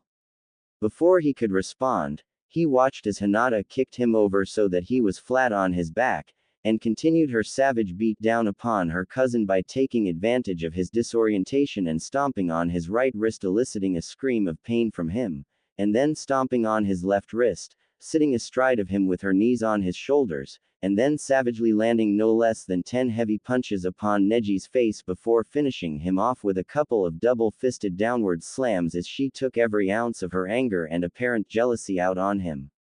Once she was done and was sure of Neji's incapacitation and survival, Hinata began to stand up as she felt a little bit of the rage pent up at the moment subside, but it still wasn't enough. She needed more anger management aids now. Who's next? Everyone hearing that had wised up and started to run away, not wanting to be her next session in anger management. As all members of the Hyuga clan watched as she started restraining her stomping again on the way to the family bathhouse, they had realized then and there that the worst thing to ever appear in the world was an extremely angry, and likely jealous, Hinata, like mother, like daughter. Uchiha District, Fugaku's mansion. Much of the Uchiha district had been lost after the massacre a while ago, and so many of the stores that were once operated only by Uchiha clan members were now sold to other villagers in order to pay off the massive debt that the funeral had incurred, as well as to rid the district of all the painful reminders that she and the twins were the last members alive in the village. It was painful for Uchiha Makoto in a sense, but at the same time she also found that this was an opportunity for a fresh start.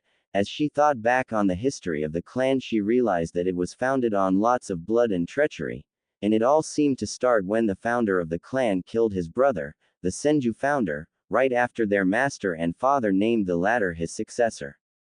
And then there were other notable examples, such as Uchiha Madara. All her thoughts were interrupted when she heard two sets of footsteps walking into her doorway, and then into the kitchen as she was preparing dinner for three. "Hi Mom," came the voice of Tsukiko. "How was your day?" "Same as any other. How about you?" "A new kid came to class today," began Sasuke, "and he beat up Sasuke," finished Tsukiko. Makoto's knife blade cut the celery diagonally, barely missing the knuckles on her left hand as she looked to the twins in surprise. "Who beat you up? What's his name?" Tsukiko knew how much their mother cared for the both of them, and quickly responded, "It wasn't like that. Sasuke challenged him to a duel at the bamboo grove after school while he was meditating." It was then that Makoto had listened to the whole story, and started feeling Sasuke's head to find the welt before putting ice on it, taking extra special care of everything. Granted, she'd been waiting for this day when nobody would need to hide anything anymore, but as of this moment, she needed to keep this lie up. The twins stumbled upon the secret on accident and the reasons for it, and so they agreed to keep the lie in one way or another until there was a certain future for the three of them. "Mom, you were good with a sword in your time, right?" Sasuke's ears had perked up upon hearing that, though both mother and daughter had apparently not noticed it. Makoto, on the other hand, simply had a scandalous grin on her face, knowing the reason behind the question. "Looking to impress a certain boy, are you, Tsukiko?" Tsukiko had turned redder than a tomato upon hearing those words, and turned to avoid her mother's look of amusement. Don't be ridiculous. I just want to try my hand at fighting the new kid later. Besides, I saw that smile on Sasuke's face. I'll bet he wants those lessons too." Her response was Makoto bringing the twin into a very loving hug. "It's okay to be interested in boys," she said, before releasing them from her grip. "If the both of you want to take up swordplay, I'll be happy to teach you.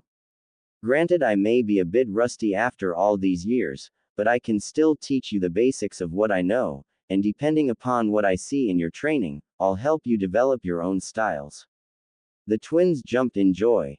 "Yes, Uzumaki Naruto, watch out," began Tsukiko. "Soon, you're not going to be the only sword master in this village," finished Sasuke. As the twins ran off to their room, Makoto's eyes had widened upon hearing the name that Tsukiko had mentioned.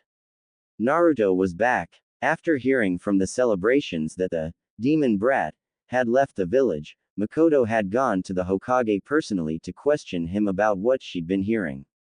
After hearing of the arrangement, the old man had gotten an earful from her. The reason behind this was that legally, she was to be Naruto's guardian as stated in the will left behind by Namikaze Minato and Uzumaki Kushina should anything happen to the two of them. She knew why they hadn't named Jiraiya to be his guardian, and many of the clan heads tried to adopt him only to be rejected by the civilian council and the Hokage, the latter being reluctant to do so. She let out a sigh and went back to her cooking. She'll have to see Naruto herself to make sure everything was fine with him. Granted, she had a lot of time to make up with him as his legal guardian, and 5 years was a long time to her. Konoha Ninja Academy. The next day. The day had started off normally. The majority of the class was noisy except for a select few. And it would seem that according to his roster, the Hokage had brought in another student into the academy. She had come on in with Naruto, but she was signed in as a Konoha citizen on the same day as her arrival. Iruka also scanned the note he had received in addition to the roster, and now knew what to expect. The girl had superhuman strength, and so extra caution needed to be exercised around her, lest one of the students dies simply because she was hugging them affectionately. He looked around the class until he found just the person he was looking for. She was sitting next to Naruto, sleeping with him under her right arm across his back and their heads right next to each other and on the table. Iruka could not help but feel the urge to say, "Ah, How sweet, to himself at this apparent sight of young love. As he looked around the classroom even further, Haruka also noticed that many of the other kids were also looking in the couple's direction, while many of the civilian boys looked at the new student with lust in their eyes. The Uchiha twins were glaring daggers at the new girl, although it was a disturbing thought with Sasuke doing the glaring with his sister while ignoring Haruno Sakura's demands for a date, causing her to glare as well. Hinata was also glaring, and he noted that she was among the girls who wished she was in her position, Ino as well.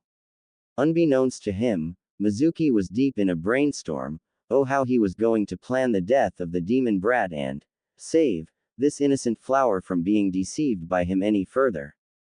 Class, I have an announcement to make. Upon hearing this, the entire classroom had quieted down and Naruto and his companion had awakened. Okay, as many of you are now aware, we have a new student amongst us. Please make her feel welcome. Now if you'll please come on down, we can get started with the introductions. Upon hearing that, the girl got up and started walking down the stairs, and stepped up to the podium. Please tell us a little bit about yourself. She was slightly blushing at being put on the spot, but she decided to power through nonetheless. My name is Baihei Mylan. I'm from a town far away from this village, she began. I am a taijutsu specialist, and am pleased to make your acquaintance. Upon hearing of her name, and watching this ponytailed girl bow respectfully to them, there were murmurs amongst the students both male and female as to her identity. Among the whisperings were, wait, did she just say, Baihei?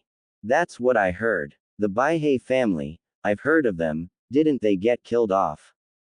I think she's the last surviving member.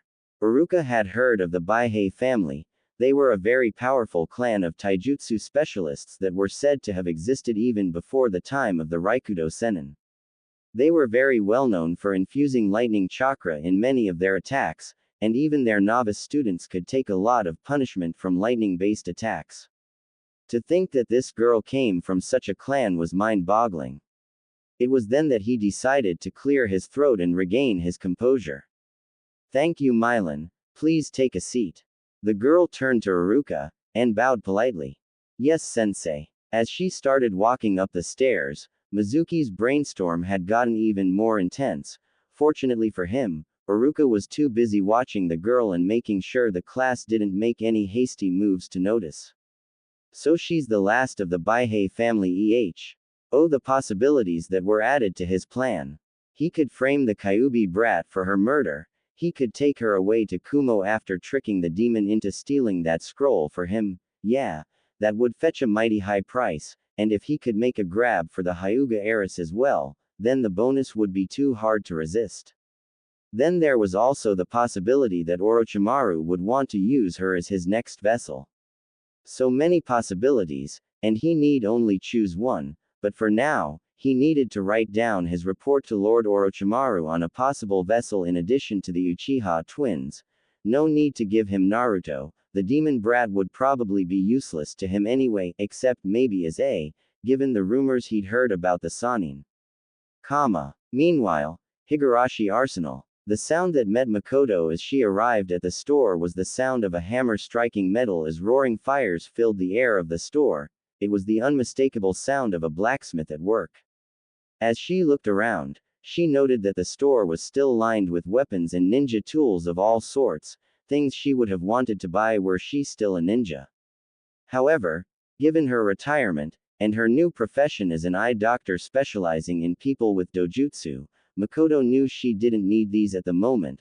What she was looking for was something to help train her remaining children, and the way to get that person's attention was, there it was. She had just found what she was looking for. A ceramic wind chime hanging from the ceiling next to a cash register. The second she heard a lull in the ping, ping, ping of the blacksmith's hammer, Makoto took the string under the bell, and started ringing it. Damn it. Stupid sons of, why I ought to, oh. Makoto, it's you. The man that spoke had unkempt shoulder-length dark brown hair and stubble on his chin. Even though it was clear that Higurashi Hiden was pushing 43, he was still a very large and muscular man, one that was still able to attract a good number of women despite his age. His family had been around Konoha for many generations, whittled down as it were due to several wars and the recent attack by Kyūbi, coming down from a proud line of samurai and bladesmiths before the world started using ninja and ninja villages. Hidden was one of the bladesmiths still operating today. It's good to see you again, Hidden. You're looking good as usual. How are you holding up? The last time I saw you was just after Manton's. The look of jovial happiness that was starting to bloom on Hidden's face was immediately turned into a frown upon hearing that last word being uttered. Makoto had just realized she had said something wrong, and was about to rectify her mistake when she heard his voice turn cold and hate-filled. If you cherish our friendship in any way, Makoto, you will not mention that name in front of me ever again. That shit for brains animal was no brother of mine, and as far as I'm concerned, that idiot got what he deserved. Am I clear? I'm sorry. It's just that, I let it slip. It's been so long since I last saw you that I forgot. I'm sorry. Upon hearing that apology, Hidden sighed and relaxed. It was well known in the village that Higurashi Hidden and his brother Manton never got along after the Kyūbi attack. Suffice to say, that relationship had deteriorated even further when the latter saw Uzumaki Naruto playing with his niece Tenten and even befriending her. Hidden's hatred for his younger brother was such that after the funeral, he went out and used the very same sword he tried to murder Naruto with to carve the words, "You deserved it, you fool," on it. That's okay. It's been a while after all, so you're not to blame. It was him, and each and every one those other morons who were involved in that mob, and nobody else. So, what brings you here? Makoto's spirits were lifted when she heard him bring that jovial attitude back. I'm here for some scalpels, and training blades for Kenjutsu. Can you manage it? The look on Hidden's face was of joy. Makoto was doing something other than spending time on her all day long. Perhaps the twins came along and convinced her to teach them the fine art of swordplay. So scalpels for work, and training blades, yes. If I didn't know any better, a boy has caught one of their eyes. Coincidentally, a boy did catch someone's eye. I'm not sure which one has a stronger intention of pursuing him though. Ah yes, I remember, I was told by my wife shortly before she passed away, although I wasn't clear as to which twin was which, weren't they? The glare that Makoto had leveled at her friend to silence him. Yes they are, but you do of course know why I won't tell anyone. Hidden nodded slightly. He couldn't even curse when Makoto looked at him like that. Anyway, back to the order. I can provide you with a couple of Shinai and solid oak bakken for 400 mon total until I can get around to making some Iida, and the scalpels I'll throw in for 3 shu per 100 you buy.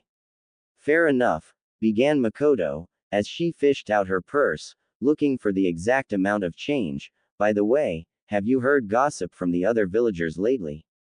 Can't say that I have, much of it is the squawking of idiots anyway. What's up? Nothing much. I'm pretty sure that you and Tenten will be seeing him pretty soon. According to the twins, the person they're interested in is carrying 4 different weapons, 3 of which are swords which are likely to be in need of sharpening soon. Oh, he was interested. A kid carrying 4 weapons. Now this was something Hidden wanted to see, and perhaps Tenten would learn a thing or two about the trade that he had taken up shortly after retiring as a ninja. Konoha Ninja Academy. Lunchtime. Mylan had just run off after realizing that she had forgotten the thermos with hot water for the tea to come with the lunch that she had packed for herself and Naruto back at their apartment. They each had a box of 3 onigiri with salmon filling that the Ichirakus gave to them as a welcoming gift, or at least a welcome home gift in the case of Naruto. Figuring it was rude to eat without her, he simply sat on the grass and started to meditate, trying to do the exercise that GSD had taught him to enhance his senses. So far, he'd been able to send a 5 kHz chakra pulse from himself to a distance of almost 0.5 kilometers. He was hoping to extend its reach to a full kilometer before the end of the Ninja Academy. His thoughts were calmed by the light breeze rushing against him. His mind was settled as he breathed in the scent of grass and alder. And, what is this? As he tuned in his senses, His nose had picked up 4 different combinations of scents, his ears had picked up 4 different heartbeats, and lo and behold, his chakra sense had picked up 4 signatures around him. 3 of the signatures were female, but the 4th belonged to Uchiha Sasuke, or at least 2 signatures that belonged to him. Ah well, perhaps it's time to call them up and see what they want, starting with the twins that were sitting in the branches of the alder tree directly behind him, maybe even investigate why fraternal twins would have exactly the same kind of scent and chakra signature. Just because I can't see you doesn't mean I can't smell or hear you, he said with slight annoyance in his voice. If it's Mylan you're scared of, then you needn't have worried. She's a very loving and forgiving person, so you are free to come on out and speak with me in and out of her presence, all 4 of you. The jab at all 4 of them had caused the 4 signatures to flinch as they started to come out of their hiding places. From the jasmine bush came Hyuga Hinata with her face red from embarrassment and pressing her fingers together as she attempted to avoid using her Byakugan to get herself a peep show of the boy of her dreams. Yamanaka Ino had a confounded look on her face as she walked out from around the corner next to Hinata. Uchiha Sasuke and Uchiha Tsukiko had both let themselves drop out from the tree they were sitting in, and crouched side by side of Naruto only to look at him with curiosity in their eyes. You can smell us all? Asked Tsukiko. How is that even possible? Finished Sasuke. Being blind may be a downer because I can't see anything anymore, but the good thing is that I managed to sharpen all my other senses. I can pretty much tell who you are by the combination of smells that are wafting off all of you. The look of curiosity on Ino's face was clear upon hearing those words. Really? You can tell who we are by scent? If so then, what do I smell like? Naruto moved a little closer towards her, and took in a deep breath, causing Ino to blush, and began to analyze what he had just smelled. Upon reaching a conclusion, and sat back down. I smell a literal bouquet. Every flower you can name from azaleas to tulips, I can smell on you, suggesting that you spend a lot of time around flowers, probably at a flower shop. I also caught a strong scent of sour orange mixed in with some undrinkable alcohol, indicating that you've recently covered yourself in orange oil perfume, you looking to get someone's attention. Ino was surprised. He was dead on. She cleared her throat, and regained her composure. To add to your first comment, yes, I do spend a lot of time at a flower shop, my family owns it, and I help run it. As to your second question, yes, I'm looking to get someone's attention, but it's none of your business as to whom. Even the blind could tell that she was embarrassed to even admit who the lucky boy was that Ino was trying to get attention from. She had turned pink upon hearing the question. Fair enough, now who's next? Hinata had brought her hand out, and put it in Naruto's. Getting the message, Naruto took the hand close to his nose, and took a whiff. After a few seconds, he started to turn red from embarrassment. Well, that's interesting, it's none of my business, but I think that next time you want me to take a whiff of you, to not use a hand that you would use in private. The other 3 people looked to Hinata in curiosity. It was Sasuke that asked, what did you smell, Dobi? Don't get me wrong, Hinata smells divine as a whole, she has a dominant lavender smell about her, along with bath salts and medicinal herbs to aid in relaxation and in getting better. I'm guessing that her family runs a spa and a traditional medicine clinic. What I smelled on her hand, however, I am not sure I want to say in public, it's too personal to say. Now they were curious, what did he smell? Although Hinata was quick to guess what he meant, her turning red at being found out and fainting had brought their attention away from him briefly. So, who am I smelling next? The twins looked to Naruto with determination in their eyes. Oh no you don't, said Tsukiko, not until you tell us all what you smelled on Hinata's hand. Finished Sasuke. The 2 of them were so close that Naruto's brain went on overdrive as to why the 2 of them smelled so similar. And it wasn't because they were brother and sister, but then he caught a whiff of something in the air in the direction of the female twin, and then he knew. I really don't want to say, because it's Hinata's secret, not mine. And besides, I smelled the both of you already, and I know your secret, unless you want me to tell Ino here that I suspect that one of you is. Sasuke was quick to understand what he was about to say, and so he reached a hand out to silence him. Not here, Dobi. I get it all right. Ino was genuinely curious about the secret that Sasuke held back at this point. What did you smell? Oh, he could feel eyes on him. Naruto could feel the twins glancing at him with worry in their eyes. He knew then and there that this was a big secret. He also felt the now revived Hinata looking at him with curiosity in her eyes rivaling that of Ino's look. Out of respect for the twins and their newfound respect for privacy, I won't tell you what I think, but I'll tell you what I do smell. How about that? You're doing the sniff test again? Asked a voice from behind the others. You rarely do that with me anymore, although I suppose how I smell is actually a trip to paradise every day. Everyone turned to see Mylan with an obviously heavier thermos in her hand, and a pair of paper cups. She was grinning with amusement, but they could still feel a hint of jealousy in her aura. It was Ino that started. Out of curiosity, what does Mylan smell like, Naruto? The answer came rather quickly. This was due to how good Naruto's memory was from smelling Mylan's presence so often. Freshly opened lotus blossoms in addition to the hot air from after lightning bolts hit, and a hint of water freshly melted from ice in the mountains of Kumo and water lilies. Mylan only grinned upon hearing the list of things she smelled of. Yep, those were good things to smell, and judging by the fact that came from Naruto, whose only version of beauty in a world of darkness was by his other senses. It was then that she remembered what she was going to ask. Ah, I'm glad you like me so much, Naru-kun. So, what do the twins smell like?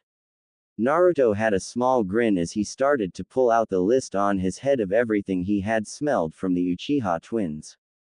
They both smell strongly of cedar wood and freshly ground cinnamon. I can smell it from the both of them as clearly as the fumes from rubbing alcohol, he began, before facing the twins. I can't tell from how close the two of you are which of you is which, but I will say that between the two of you, I smell traces of two kinds of flowers in bloom. One of you smells like plum blossom, the other smells like peach. The twins were astonished. This was a very deep estimation on their sense, but at least now they knew Naruto was not going to divulge their secret. Anyway, as of this moment, I still smell salt, rice, seaweed, and salmon in the air, as well as the fact that the tea is ready, and I can pretty much hear that everyone is getting hungry, so why don't we just settle down and eat? Mylan, do you think you can be satisfied with one onigiri? Mylan knew exactly what he meant when he asked. He was going to swear an oath of friendship over lunch. But going by what she was seeing from everyone here, she knew that eventually that friendship would bud into the flower of love that she had for Naruto. This was another thing she cursed his lack of sight for, but she felt that it would make it so that he would appreciate all the finer details of her later on. She also knew that the damage to Naruto's heart far exceeded the pain of what had happened to her family, and so she had accepted long ago that she would not be the only girl in his life to love him. To celebrate the beginnings of a beautiful friendship over lunch, I'm right there with you. The two of them distributed their onigiri among the other kids in the area. Ino looked at hers gingerly. She didn't want to impose upon the kindness of the new kid, neither did she want to insult him by not eating. Hinata on the other hand took the rice ball with care, cherishing it as if it were a gift from a dear old friend. Sasuke and Tsukiko took theirs with confidence, while Naruto and Mylan took theirs in a gesture similar to toasting. Naruto began the toasting. I propose a toast, to our new friendship, may we hereby and henceforth be friends until the end. Once he ate his onigiri, the others ate theirs, and the toast and the oath to forever be friends was complete. Uchiha District, after school. The twins' room was Spartan in appearance. A wall scroll with the kanji for fire was posted on one side of the room, and the kanji for will was on the opposite side. The entire floor was covered in tatami mats, and under each scroll was a small desk. After they were done with their studies, the twins were getting ready for bed. That actually felt good, sis, said Sasuke, unrolling his futon, to finally have someone as a friend. Are you really sure you want him as a friend? asked Tsukiko, doing the same, because I'm pretty sure I caught you blushing at the same time as I did when he said we both smelled like cedar wood and cinnamon. At least I know I'm not the only one who feels that way about him. But what do we do when time comes that one of us wants to marry him? We'll cross that bridge when we get there, sis. By the way, isn't it about time you let that genjutsu off, Tsukiko? Sasuke simply frowned, and placed his hands together in the ram seal, and let out a kai to release the illusion. When the steam cleared off, what was revealed was a girl that looked exactly like Tsukiko down to her bust size and body measurements. Yes, Uchiha Sasuke and Uchiha Tsukiko were really identical twin girls. You know I really don't enjoy taking your place, Satsuki. Those fangirls of yours are such an annoyance. The twin known as Satsuki grinned in amusement. At least you know how I feel when they do that. Those girls are scary. Tsukiko let out a chuckle. Not to mention stupid. At this point, the two of them laughed, and spoke at the same time. They throw all their efforts into trying to make a pass at a boy who is really a girl same as them. All right, you two, it's bedtime. The twins looked at their mother, standing in the doorway with an amused look on her delicate features. Sorry, Mom, started Satsuki, we were just talking about boys and fangirls. But enough talk, let's go to bed, you'll need it for when I train you after school starting tomorrow. The two of them cheered and hugged their mother, and the night ended when the lights went off.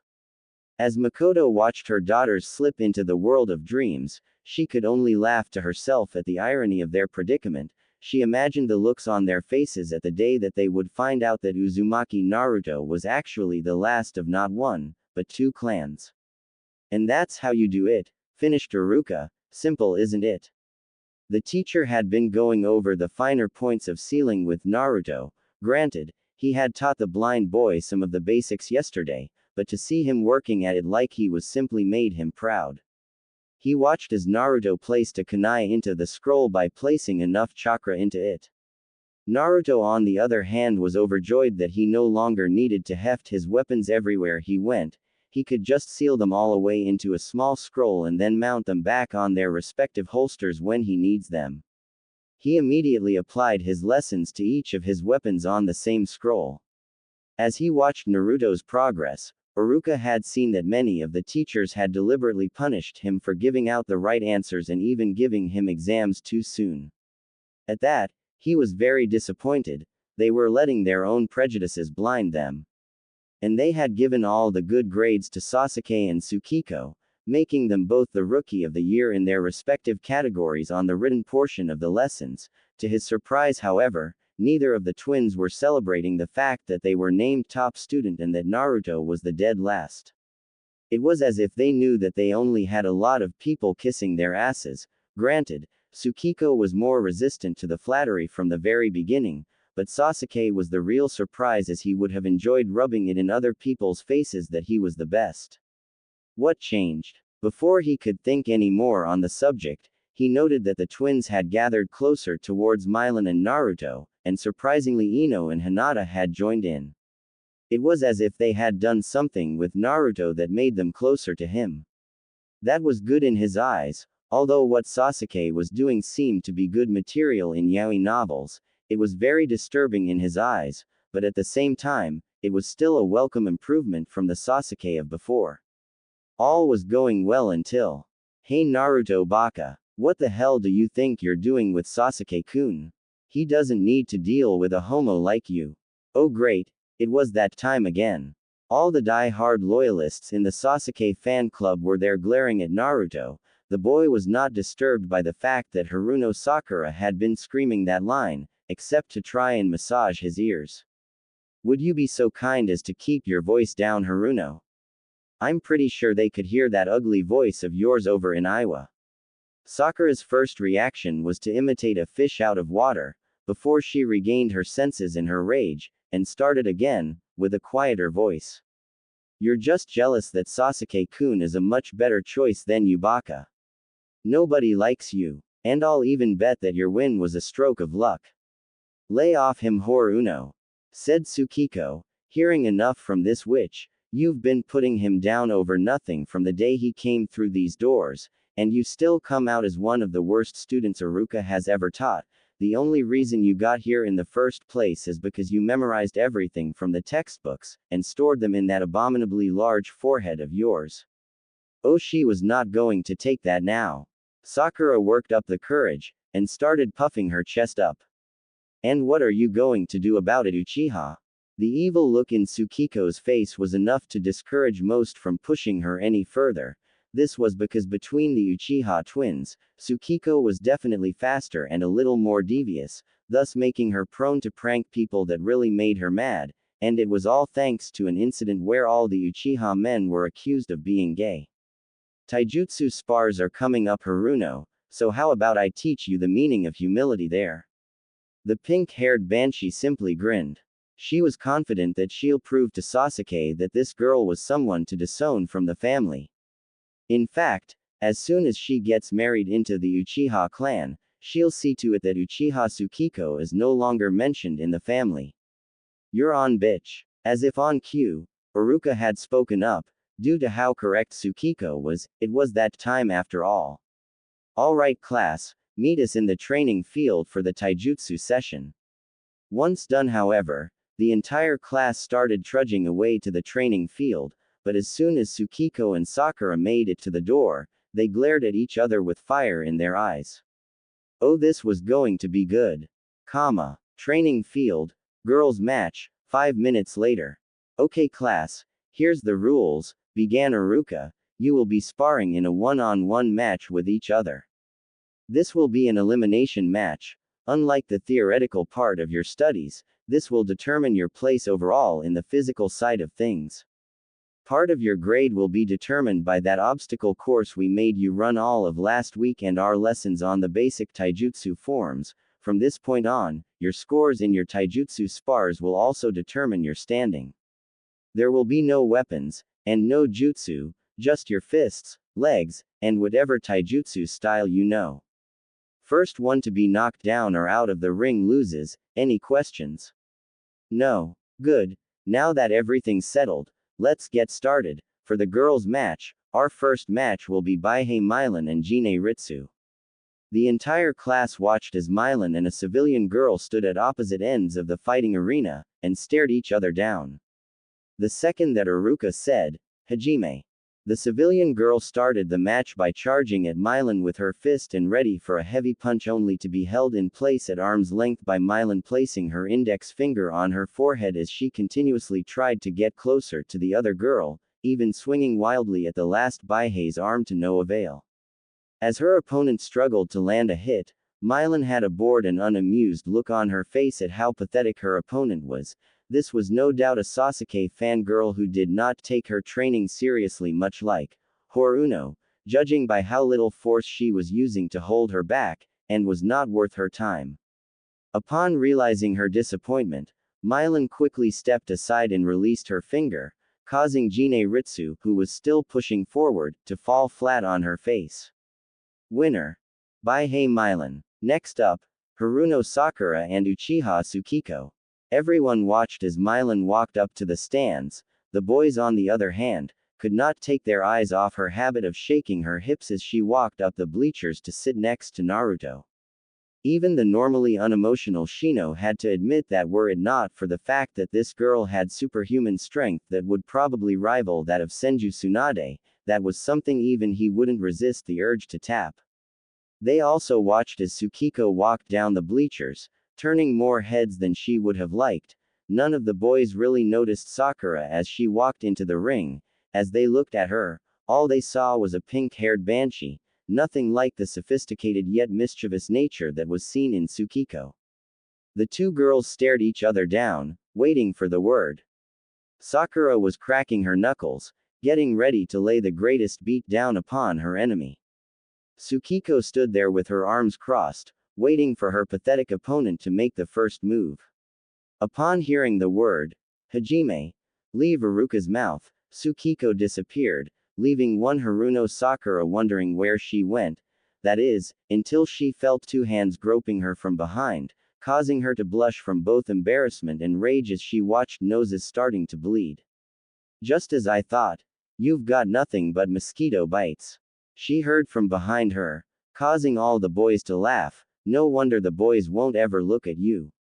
If you can't even turn a single head from any of the other boys, how can you hope to get Sasuke's attention? Taking advantage of her rage-induced counterattack, Tsukiko released her hold and dodged under Sakura's heavy left hook, jabbed her in the stomach to stun and knock her back slightly, and then finishing off with a side kick to her, mosquito bites, in order to knock her down and out of the ring. With that, Haruno Sakura was easily humiliated and beaten. Winner. Uchiha Tsukiko. The next fights were too easy.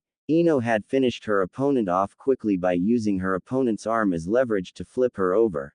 Hinata had hit her opponent with a Jiyuken strike in a chakra point in her forehead that caused her to fall asleep, and all the other girls had wound up with double knockouts. Since we're pressed for time, we're going to pit the 4 winners in a 5-minute free-for-all match. The last one standing in the ring will be Rookie of the Year for the girls' side.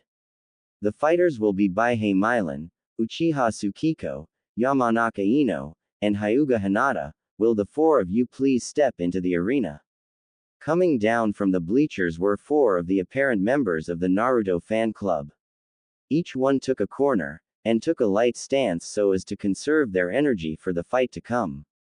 Tensions were building as each of them started looking to each other with nervousness in their eyes as to which opponent was the biggest threat.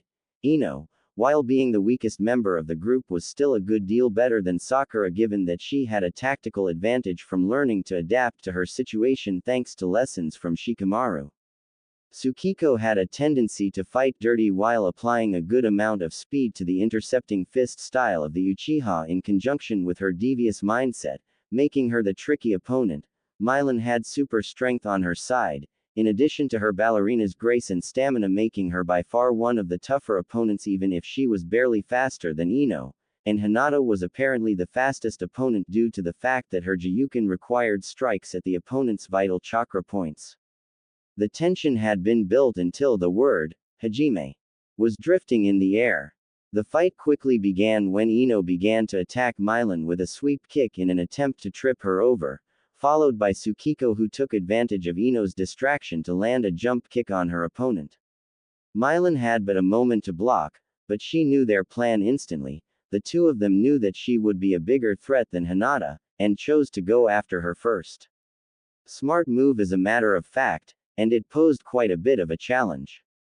When she realized that Tsukiko was behind her and poised to strike from behind, it was too late.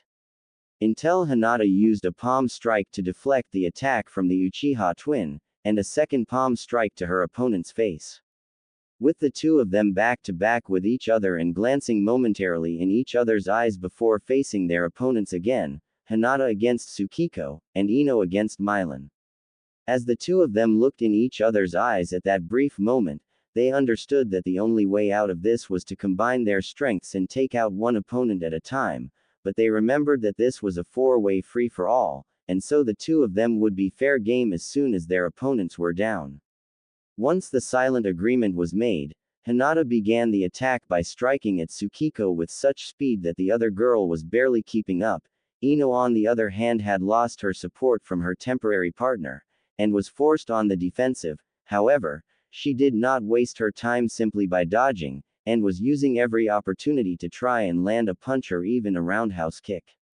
Tsukiko was not having a good time. Hinata was pushing her back into her limits, and inching her closer to the edge of the ring. Her Hyuga Jiyuken style was very good at disabling people with a single poke, and so the slightest mistake and she winds up looking foolish in front of Naruto, well, sounding foolish anyway given his lack of sight. This was compounded by the fact that Hinata was apparently able to match her speed step by step and blow for blow. She needed to find a way to end this now so that Naruto-kun would see how superior she was to the other girls that had fallen for him over the past week, well, except for Satsuki-chan, whom she saw as an equal worthy enough to share a boy with. The point was that she wanted to prove that the two of them were worthy of being the dominant women in his life should a harem be agreed upon by the two of them. As she continued on the defensive, she eventually saw the Hyuga girl slowing down by a bit, and just in time too, because now it was her turn to be on the offensive. Once she saw that Hinata stopped to catch her breath, Tsukiko started to begin her counterattack with a dodged punch before she herself sidestepped a right hook and finishing off Hinata simply by pushing her gently from behind as she passed out from exhaustion. She then turned her attention to her last opponent, as Milan had finally finished off Ino with a palm strike that knocked back the latter, and throwing her off balance to the point that she fell on her back. The two girls faced each other with looks of fire in their eyes as they started to catch their breath, and then they charged. Before the two of them could land a single blow, the bell rang, no doubt because the time was up. Now the two of them looked foolish, because they were just 1 second away from starting their fight. All right girls, the match is over. Now we're getting the boys' match. Boys, the same rules will apply, and for our first matchup, will Uzumaki Naruto and Inuzuka Kiba please come down from the stands? Upon hearing that, the two boys stood up and started walking down to the ring where Iruka stood in the middle. Naruto had a look of noncommittal on his face, while Kiba looked very confident. He had a knowing look on his face at the two of them. All right then, I'm sure you boys know the rules, but first Naruto, would you be so kind as to hand over your storage scroll? I'm pretty sure you're good at using any one of your weapons, but what if you find yourself without something you can use as a weapon? Same goes to you Kiba, what if you find yourself without Akamaru aiding you? I'll make sure nothing happens to your weapons, or to Akamaru. Naruto was reluctant to part with his weapons in any fight, but handed him the scroll anyway. Kiba on the other hand kept that confident look on his face as he reassured his white-furred puppy that this would be an easy win before handing him over to Iruka. Akamaru on the other hand was shivering in concern for Kiba, due to the fact that Naruto seemed to have the scent of an alpha male that made all other alpha males look like omega males, the scent of a prime alpha. After handing Iruka their weapons, Naruto and Kiba stared each other down. You ready for a beatdown, you sightless freak? Taunted Kiba, grinning beatifically. By the end of the day, Hinata-chan will see that I am the superior male specimen, and you're likely to lose all the other girls in your fan club. Hell, I'll bet that you'll only be left with Sasuke. Upon hearing this, Ino, Milan, Tsukiko, and Hinata all glared at Kiba's attempt to get Naruto to lose his temper. Sasuke, however, simply had a look of triumph on his face. It doesn't matter, he wasn't even a boy to begin with. Oh, I'm more than ready for you, began Naruto, unfazed by the jab at him due to looking like he was about to puke. It's just that before we begin, I have a question for you. Just who the hell did you piss off in order to get pissed on? Kiba had a look of embarrassment on his face, coupled with rage. What did you say? You heard me. Just who did you piss off in order to get pissed on? Because in addition to the scent of dogs and dog food that I smell on you, I also smell the urine of at least 3 dogs, and not from passing by an area where the dogs just pissed. The scent I'm talking about is so strong that it's obvious that they pissed on you. I'm guessing that they did it just 2 days ago right after you pissed someone off. The indignant look had only increased Kiba's anger as everyone started laughing at him. You have no business asking that baka, he yelled, as he charged Naruto with his left arm winding up for a very heavy straight punch. Naruto simply stood there and waited for the right moment. Once Kiba was in the middle of his punch, Naruto ducked while turning, and used the momentum of the turn as he was getting up to land a heavy palm strike to Kiba's jaw, sending the other boy close to the edge of the ring. Luckily for Kiba, he landed on his hands and knees. Although his situation was real bad, now his opponent was running after him and he was disoriented. The second Naruto got near Kiba, the other boy barely dodged a soccer-style kick before he took advantage of Naruto's lack of balance to try and trip him with a sweep kick.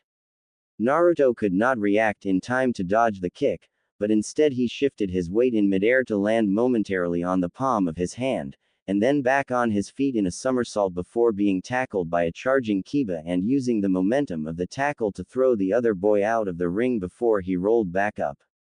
Kiba on the other hand, landed with his back on the ground, and out of the ring. Winner of this match is Uzumaki Naruto.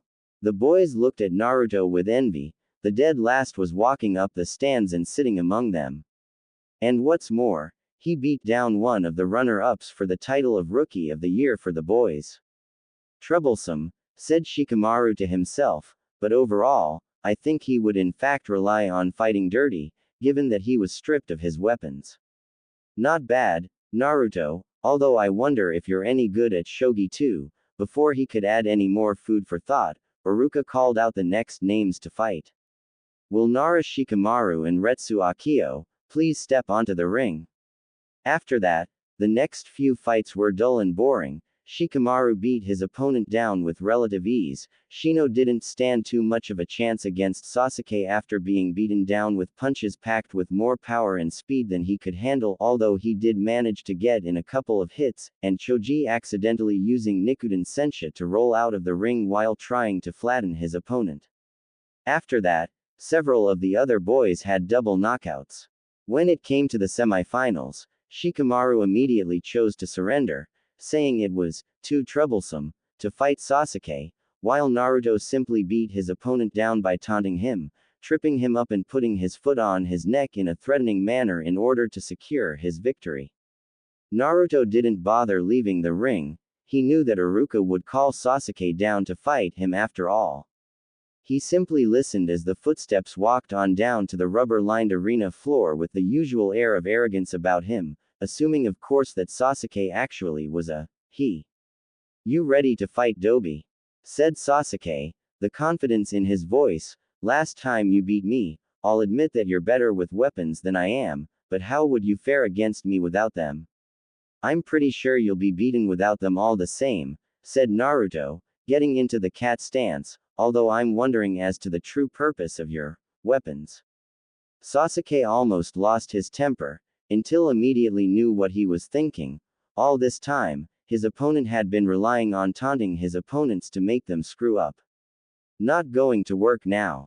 Nice try Dobi, but I already know your moves. And it's not going to work on me. Upon hearing the word, Hajime, from Iruka, Sasuke immediately charged Naruto. The second he did, he felt something surging outwards. It was not anything he'd ever felt before, and it was brief, he just didn't know what it was. It was then that he started throwing punches and kicks that he started noticing something. Naruto was dodging all of his attacks, and ducking under several of them. It was like fighting a goddamn ghost. When Naruto noted that there was a lull in his opponent's strikes, he began his counterattack by ducking under Sasuke's next punch and sending a right straight into his opponent's solar plexus. Sasuke recovered and tried to take down his opponent with an axe kick only to watch as Naruto dodged the kick with a single roll, and trip him up successfully, forcing Sasuke to somersault backwards once. As the fight progressed, all the girls in the Sasuke fan club were yelling at the cheap shots Naruto had been making, while all the girls in the Naruto fan club were calling the Sasuke fangirls stupid idiots. This was mostly coming from the 4 girls that seemed to have founded the fan club. The fight progressed, revealing that the 2 fighters were actually fighting on even ground. Hinata, however, had been watching the fight with a scrutinizing gaze the very second she had felt that pulse of chakra. The second she felt it, she performed her Byakugan, and observed the fight. As she studied, she noted that Naruto was outputting more chakra than Sasuke was, and that the chakra was filling up the arena. Throughout all of Naruto's fights, she had never seen him unleash that chakra before, and then she had an idea as to why that was. Meanwhile, Sasuke was fighting hard against his opponent, barely even landing a hit as Naruto was moving rather quickly, as if he were able to predict his next move. As he puzzled on that, Sasuke began to think, how could the Dobi be this fast? It was impossible for a blind kid to be able to have these kinds of reflexes. Was he lying about being blind? And what about that pulse he felt earlier? Up until now, Sasuke had never felt that chakra, so why is it? Aha! Now he saw through his trick. Sasuke paused as soon as he got a good distance away from his opponent. Naruto did the same, noticing that Sasuke had something to say. As soon as he caught his breath, Sasuke began to chuckle. I think I now know why you're dodging me so well, he began, his chuckle a mix of both realization and excitement. I was wondering about that chakra I felt earlier. It was faint, but my body is trained to be sensitive to even the tiniest chakra spike, unlike civilian students and ninja who are not as sensitive to these things. Up until now, I was baffled as to why you never released any chakra on your previous fights, and then I realized that the reason you taunted your opponents was not simply to blind them with their own rage and make them stupid, but to make their heartbeats so fast and loud that you could practically hear them moving before they even realize that they're making those movements. And then when you found out that taunting wouldn't work on me, you had to resort to using a trick that would enable you to see and predict my next movements, and that trick was to send out high-frequency chakra pulses all around you so that you can receive the pulses that come back to you like a bat using echolocation to find prey. Very ingenious, I'll admit. Nearby the academy training grounds. Kurenai had been watching the fight between the male Uchiha twin and the new kid on the block since the latter advanced to this stage of the tournament. Earlier, she had been out to buy some dango and tea for Anko. Lord knows the poor dear needs it, she drinks sake like water. How she hasn't come out of her drinking binges with a blood alcohol content of 0.08% by now, she'll never know. It's also a surprise to her that Anko has not died of a massive hangover, and that she has not been raped while inebriated, although her reputation may have contributed to the safety of her virginity. As she was going home from visiting Anko, she was passing by the academy when she heard the sound of fighting. Iruka was likely getting the students through some sparring sessions. Well, since she's passing by, she may as well do some early scouting for her team. As she peered through the bushes into the training ground, she watched as the new kid, Uzumaki was it. Anyway, she watched as Uzumaki beat his opponent with relative ease after taunting the living daylights out of the poor boy. This was impressive, given that Uzumaki was blind as she heard. When the fight began between Uchiha and Uzumaki, she too felt that pulse of chakra, and when she heard the Uchiha's revelation about the use of that chakra pulse, she knew that she had found an option for her team. As she looked about the arena, she noted that many of the girls were cheering for Sasuke to be the winner by default, and for Naruto to be disqualified for his use of chakra in the match. Those idiots, blindly following the Uchiha boy without considering the skills of Uzumaki. True, the latter was mostly a dirty fighter, but in the ninja world, a dirty fighter was often a smart fighter, and smart fighters, while relatively rare, tend to survive better than strong ones. Even rarer was the fighter who was both strong and smart. Back at the training grounds. Naruto Baka used chakra. He cheated. Disqualify him now. Sasuke faced Iruka, and had a bit of an inquiring look on his face. Hey, sensei, as long as he's not using his chakra to attack, can Naruto still fight? Iruka had a contemplative look on his face. Technically, Naruto wasn't using his chakra to attack, but then again he said, no jutsu. He then sighed and nodded to Sasuke to say that the match was legal. Many of the girls were in shock at this move, and Sakura, being the one most vocal about it, let their grievances out. But Iruka-sensei, now Sakura, I believe said, no jutsu. I most certainly don't remember saying, no chakra. In other words, you were all free to use chakra so long as it wasn't a jutsu. Sasuke, Naruto, you may continue the match. So you found out about my chakra sense, very impressive Uchiha, began Naruto, getting back into his stance, but you still haven't been able to find a way to fool it yet. Sasuke simply grinned. Quite the contrary, I think I've found a way to level the playing field. I may not be able to win against your senses, but at least I can make sure that I take you down with me. With that said, Sasuke charged in and began his assault. As predicted, Naruto's position was near the edge, forcing him to catch the first punch that was landed. Before long, Naruto's senses picked up another blow coming from the opposite side, causing him to reflexively catch the right hook aimed at his head. As he was holding on, he began to hear a very feminine and very lecherous voice in his head whispering, oh yes. I feel it. I can't take it anymore. Take her, Kit. Take her now. Rip her clothes off and take her virginity in a manly fashion now. Who cares that the other students are watching? Take her like the man I know you are, and she is pretending to be.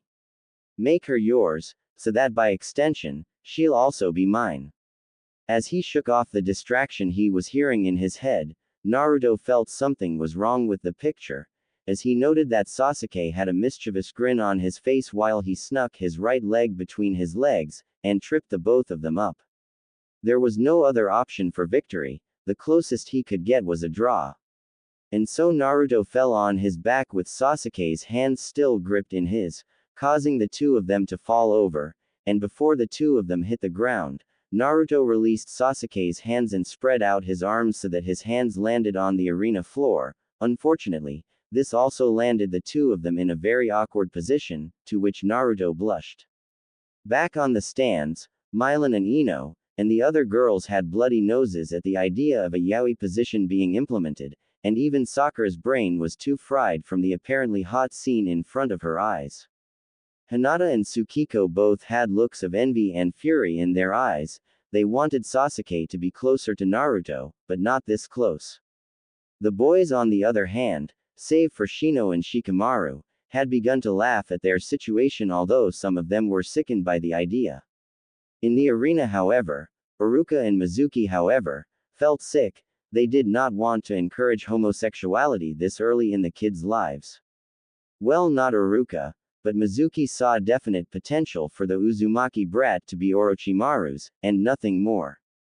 Naruto, on the other hand, knowing the secret of the Uchiha twins, was very embarrassed at the situation he found himself in, because even though the genjutsu hid the Uchiha's gender from the eye, he could still feel her against his chest.